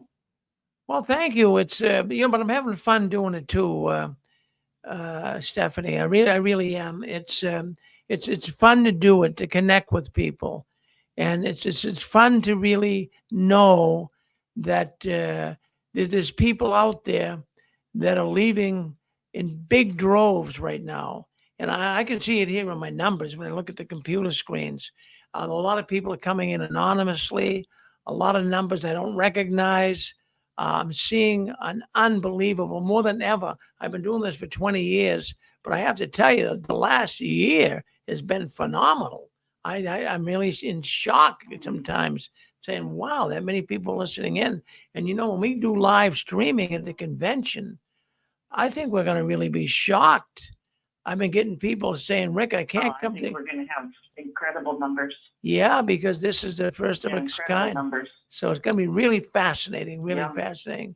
Well, thank you, Steph. Yes, very fascinating. And then, Brian was telling me, too, that all the Kingdom Halls in Pennsylvania are about to be investigated. That's amazing. Him and I testified in the Pennsylvania grand jury. Our stories come out of Pennsylvania. I brought that up tonight. In fact, that was you. You came in before Michelle. Well, Michelle Henry was involved. Were you there with her, or was it Shapiro at the time? It was Shapiro, but the investigation's still ongoing. Oh yeah, that's right. We work with Shapiro and we worked with Henry too. And now they got a new man, a man by the name of Ron Sunday. He's the new Attorney General in Pennsylvania. Yeah, Mr. Sunday. Yeah, that's right. So let's hope he's a pit bull. But I'll tell you that Michelle, she was a real pit bull. Michelle Henry. I mean, she really, and they're going to investigate all the Kingdom Halls.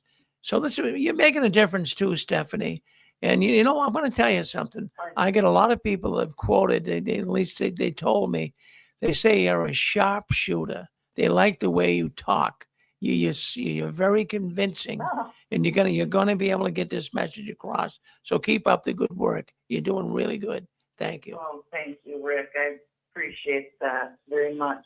Yeah, I just hope people really start to see the campaign for redress. That it is their opportunity for justice, and justice for one is really justice for all. Just like when one human suffers, we all suffer.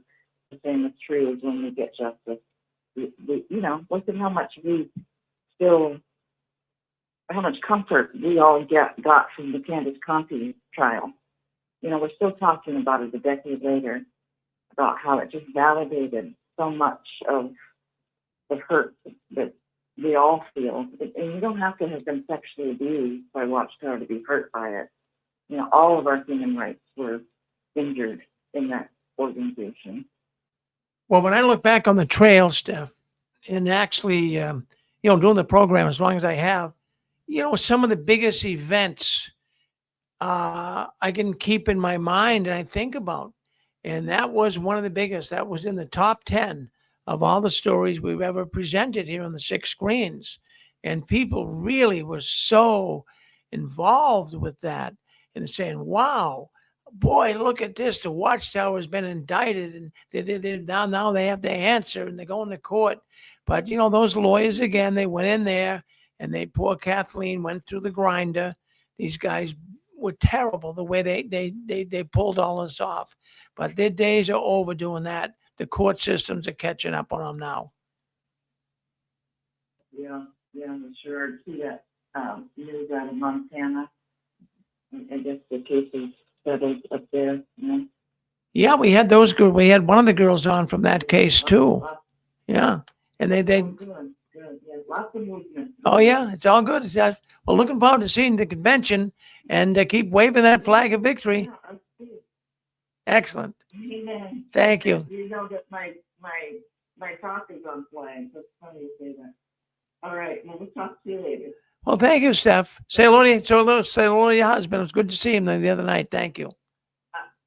I will. Good. Thank you. All right. Well, that's Stephanie Carson. I mean, you gotta come to the convention. She's got to talk. You're gonna love it. But if not, you can listen online too.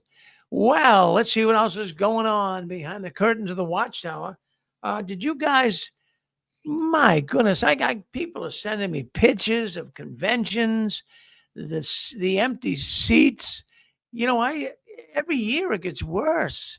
Every year it gets worse. But I want to show you an empty seat. I want to show you now this particular arena. It holds 22,000 people.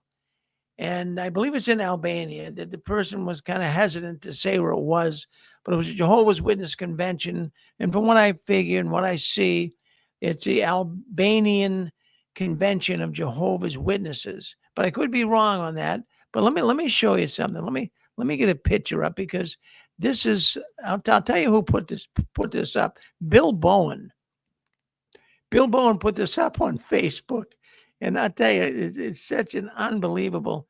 Well, let me see if I can get this up here. Okay, here it is right here. Okay, let me get this banner out of the way so you guys can see. All right. Look at that. Look at that. It's empty. The red. Those are red empty seats. That holds 22,000 people. Now they must have been expecting more people. Why would you rent an arena that big? That's crazy. It looks like maybe I'd say maybe 1,000, 2,000 people, maybe the most. So something went wrong here. Why would the Jehovah's Witness organization rent an arena that big and only have that many people and had all the other seats roped off? It's not good. I'll tell you what. I mean, really, Watchtower is on life support. I don't really know how much longer they can go. I always use the phrase, they're dead. They haven't fallen over yet. But when you see pictures like this, in fact, my wife, when she sees these empty seats, it makes her very sad. She saw the picture. It makes her very sad. And, I kind of have mixed emotions about it too.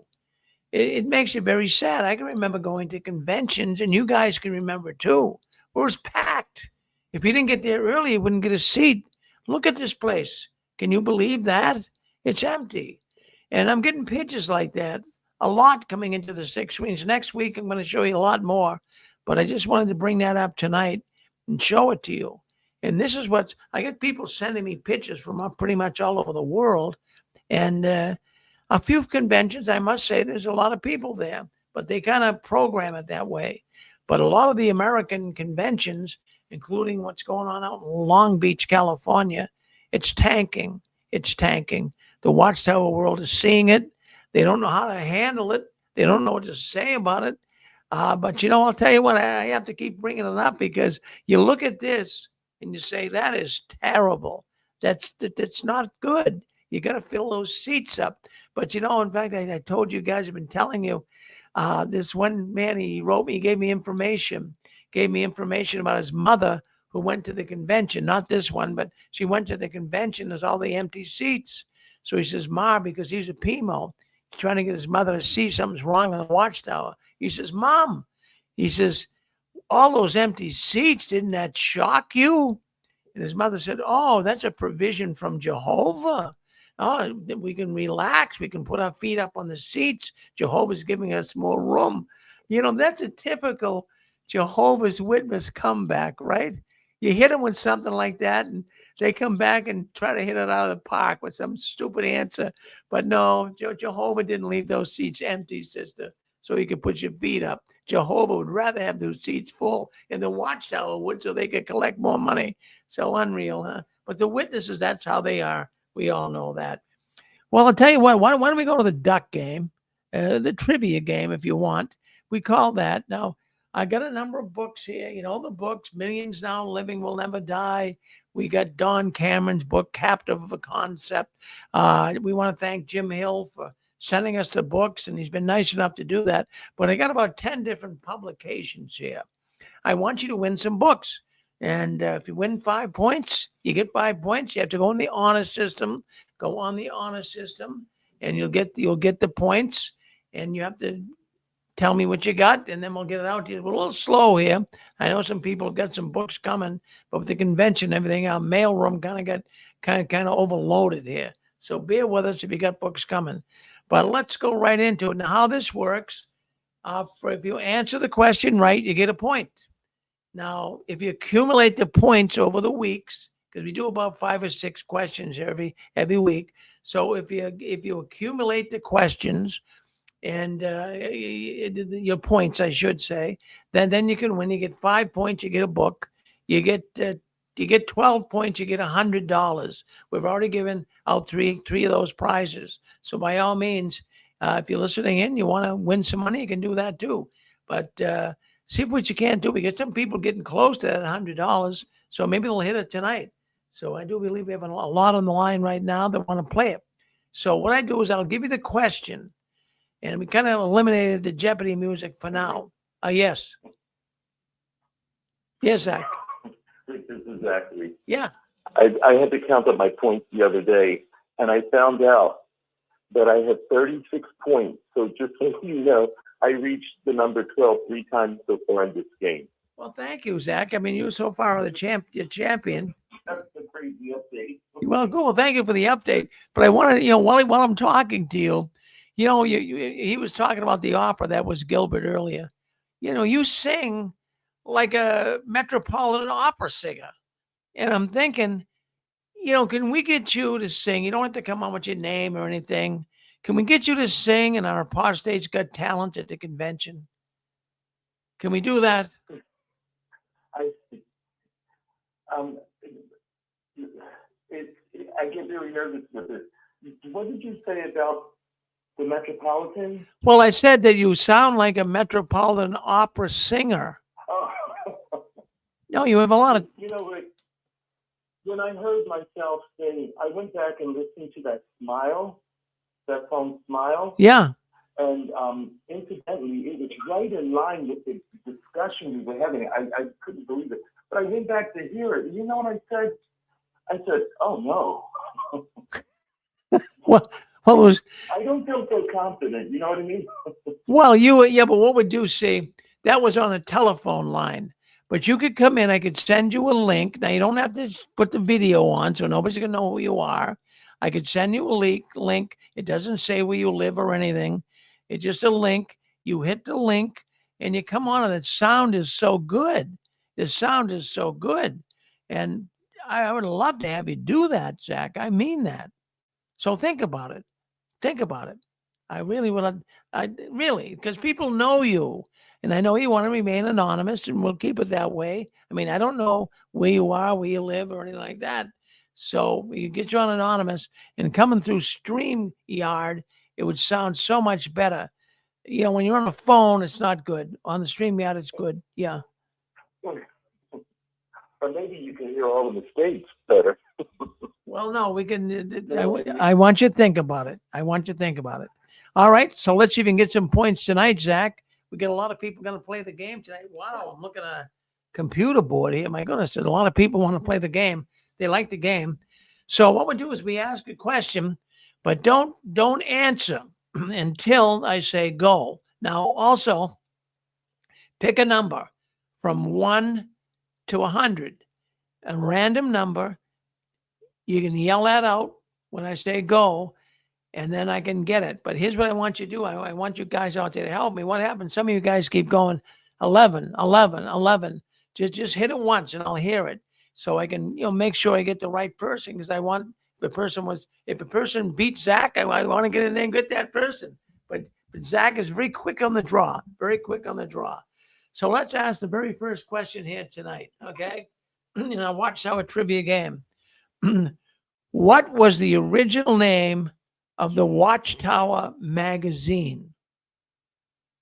Go. Nine.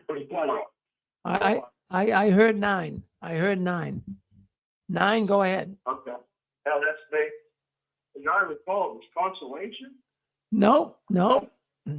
Oh, okay. Well, I heard 1, so go ahead. No. 4. Let's go with 1. That was Zach. Go ahead, Jack. Watchtower and Herald of Christ's Presence. You're missing. I'll be 17. Hold on. 44. Hold on. 4. 5. I heard 17. Zach was close, but one word was missing.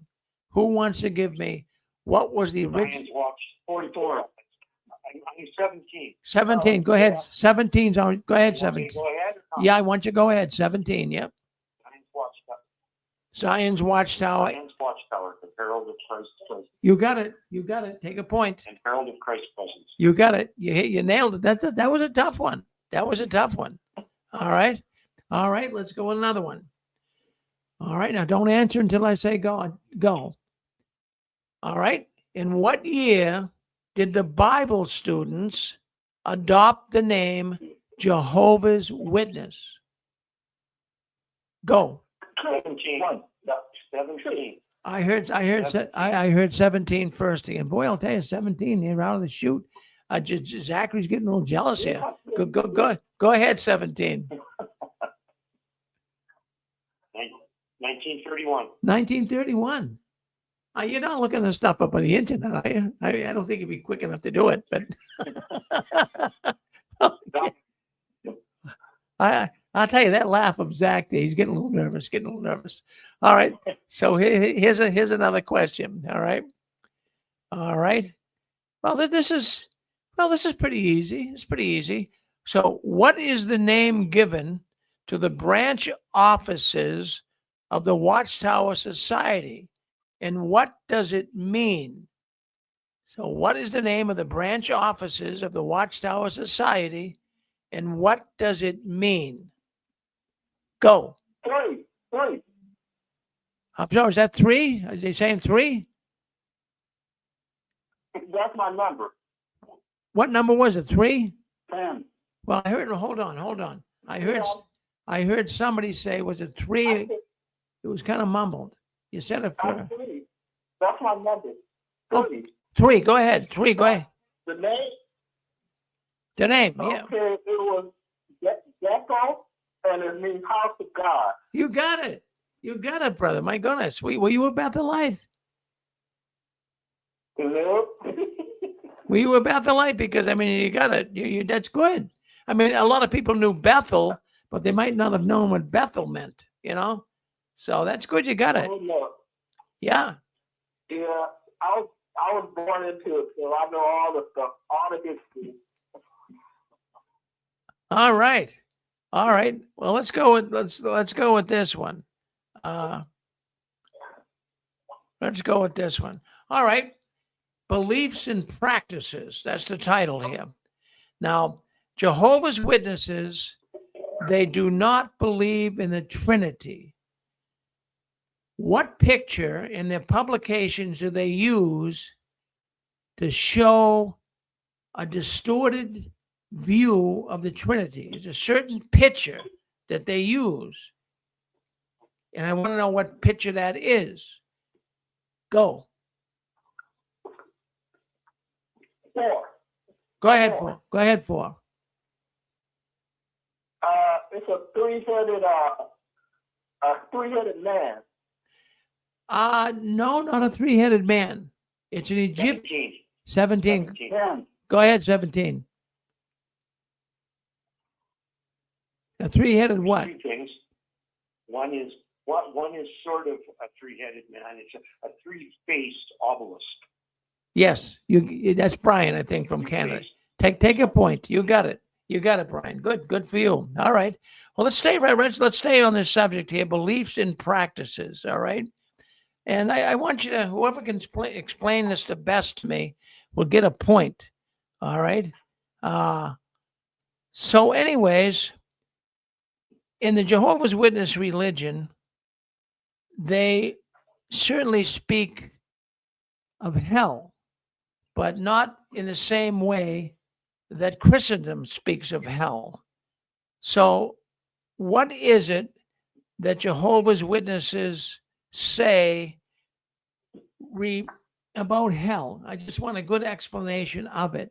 And the person who gives me the, I heard 17. Go ahead, 17. Well, one was ahead of me. One said their name. Okay, was one ahead of you? One was first. Well, okay, I didn't hear him, but go ahead, one. Yeah. Yep. And how many points is this, Rick? Well, that's 1 point. Yep. Okay. They say that hell is mankind's common grave. That's it. That's simple to the point. Take a point. Boy, Jack, you got another point. All right. Still on their beliefs and practices. What is the significance of 1914 in Jehovah's Witness belief? Go. 17. 17. Go ahead. It's the end of the Gentile times, October 1st. The end of the Gentile times. Yep, that's the foremost meaning of it. Now, as witnesses going door to door, and you get a point for this, as witnesses going door to door, I did it. I would bring up 1914 a lot. I don't think they do it today. I mean, geez, going to a door and bringing up 1914 today is going to get you nowhere fast. But, back in the 60s and 70s, I went to the door, and the way that I did it is I would say to the householder, generally what you would do is I would get on a negative pattern, so to speak. I would say, did you hear about that murder the other night in town? Wasn't that a shame? Isn't the world really getting bad? And then I'd bring up 1914. I'd say, did you know that something significant happened in 1914? And they say, well, what happened? You say, well, that's when Jesus came to power. So, and then you get into it. So 1914, there's two things. In fact, in this book I have here by Don Cameron, Captains of a Concept, if you want to break his book down to one thing, it deals with, let's call it the nucleus. The nucleus of the Jehovah's Witness organization is the faithful and discreet slave. Without that, they're nothing. They're zero. And then secondly, that 1914 also is a major component to the witness belief system. If 1914 can be obliterated, the organization really has nothing to stand on. They don't, in fact, I've been even watching very closely magazines, late magazines. I try to read as many as I can off of jw.org, but I'll tell you what, they're staying away from 1914. They're not touching it with a 10-foot pole. So I just wanted to bring that up. All right. So let's do this. All right. All right. Let's go with this. I'm gonna have to give some easy ones here. Because I'm trying to trick Zach. He knows the hard ones, but he might not know. He might not know the easy ones. All right. All right. Hey, I want you to give me a little explanation. What is the purpose of the governing body of Jehovah's Witnesses? Go. That's a trick question. Well, somebody was before Zachary, but I don't know who that was.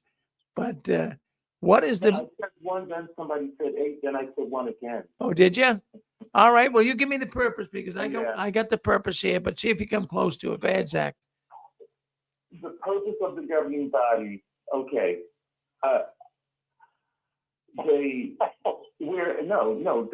They got many names for them.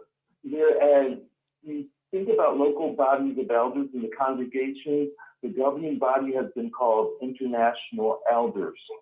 Their purpose is they work as like a secretary to the faithful and discreet slave, and they are divided in. They have committees that work under them, and those committees kind of direct the work around the world. So the purpose of the governing body is to direct the work of Jehovah's Witnesses in all the earth. And it truly is, as you were talking about, it is a hierarchical structure. It is truly hierarchical. They can't deny it. Well, there you go. No, in fact, there's a few words in your little narrative, Zach, that I'll have to give you the point. I mean, I'd be unfair if I didn't give it to you. But the answer that I have here is the governing body. They oversee Bible-based instruction and supervise the worldwide work and the use of donated assets. Now, let me just say something here. When I went down in the year 2000 and visited Brother Loesch, and he took me on a little tour of the 4th floor at 25 Columbia Heights, Brooklyn, New York. And there was a picture right outside of his office. It was a big picture. The picture had to be, I'd say, 5 feet by 4 feet across, 5 feet down. It was big. And it was a picture of a faithful, an old Israelite, so to speak, with a big turban on and like a coat on and like satin, looked like a rich guy, a rich person. And he was counting money, coins, gold coins, and he's counting jewels and diamonds. And Brother Lowe says to me, Brother Ferrin, that's the faithful and discreet slave. I says, wow, that's quite a picture. He says, well, what do you think the faithful and discreet slave's job is? What do you think the faithful and discreet slave job is? Who has an answer? Who has an answer to that? Who has an answer? What is the faithful and discreet slave's job? Go ahead, Zach. What? Go ahead. To give spiritual food at the proper time to its domestics. Yes. And that's the answer that I've always known. I knew that back in the year 2000 when Loesch invited me down there. So he said, that's what I told him that, but I said, first of all, before I answered it, he kind of poked in and said, well, you see him, he watches over Jehovah's material provisions. And I said, well, also, I mean, in spiritual provisions as well. But I think of the slave, I mean, in the Bible, I don't think of the slave as overseeing material possessions. I see the slave would be spiritually minded. He'd want to take care of spirituality. So just as a little side thought on that. Okay, one more question, and that'll be it for today. Okay, so give me the reason why Jehovah's Witnesses do not celebrate Christmas. Go. One. 17. I'll tell you. See, you guys have got to see. Zach is fast in the draw. You guys are going to get quicker because I know you know the answer. We got to go with. No, I said one after he said. We said it at the same time, but I said it louder. Well, yeah, but both. Do we have two number ones? Well, Brian's being Weisenheimer now. Okay. Well, let's let Brian answer. Well, I'm gonna let Brian answer because I love to listen to the way he explains things, and then I'm gonna let you answer to it. And I'll give you both the point. Go ahead, Brian. Why don't they celebrate Christmas?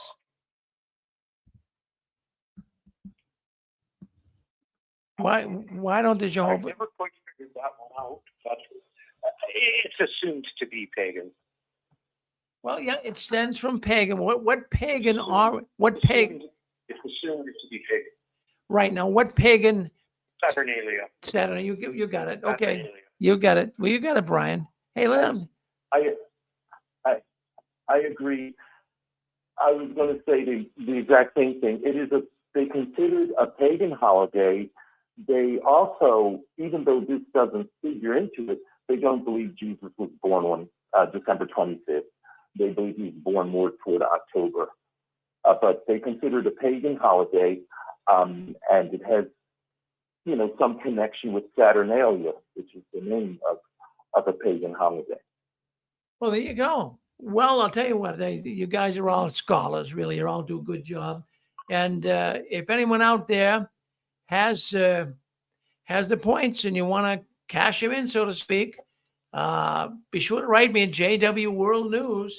Say, Rick, I got the 5 points. I want a book. And we'll get you. In fact, I'll give you 2 books. How many points do you need, Rick? 5 points for a book. How many points do you need, Rick? 5 points for in fact, I'm going to give a couple of books. And I got some really nice republished books here, Watchtower books. And if anyone, did you get 5 points, Brian? When are you gonna send your? All right. I don't think I got that quite that many. Although I did win a few months back, so I'll write you one of these days, or I'll call you. All right. I asked Zach if he's going to find his books. He's up to about 7 now. That's not a part of the game. For you to ask. Yeah, Zach, yeah. Go ahead. This is Gilbert.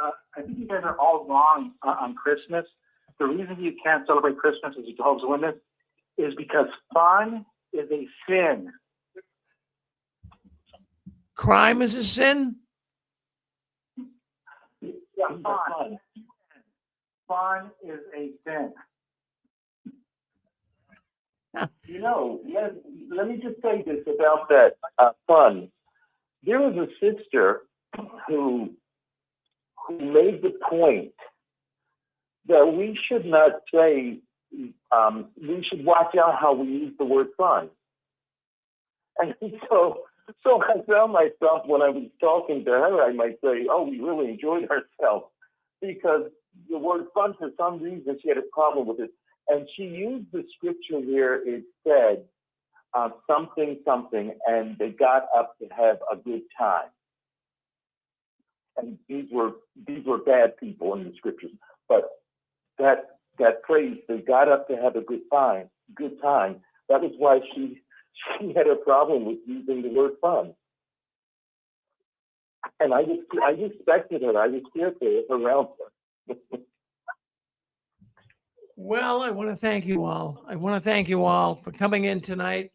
I try to make your plans for the convention. And if you can't be there in person, be sure to check it online. I want to tell you all, I appreciate you very much. You certainly build me up on a Saturday night. I thank you for your presence. I want you to keep standing tall. Don't you ever give in, up or out. And the last one, leaving the Watchtower, please turn off the new light. We'll see you next week. There'll be no Sunday program tomorrow. We'll be back next Saturday night. Thank you, everybody. It's over for tonight, Rick? Oh, it's over for tonight, Brian. Yeah, over for tonight? yeah. We don't go all night long like we used to. Yeah, go ahead. You want to say something? Go ahead. Well, I did want to sort of tell Zach. Well, actually, everybody's a bit of a joke. So it is true that sometimes they didn't want us to have fun, at least with certain things. And it reminds me of an old joke I heard. Why can't Calvinists have sex standing up? It may lead to dancing. I didn't get that, Brian. Just as you said that, something. No, Calvinists are not supposed to. They've been counseled not to dance. It's kind of like a strict Calvinists are not supposed to dance. So the reason they can't have sex standing up is that it may lead to dancing. That was very good. Yeah. Well, that's just the opposite. Okay, good night. Good night, you guys. Well, thank you, Brian, for coming in. Thank everyone, really. Hey, you're all good sports out there. We're having a good time, and it's all going to get better. So keep waving that flag of victory. Good night, everybody. Good night.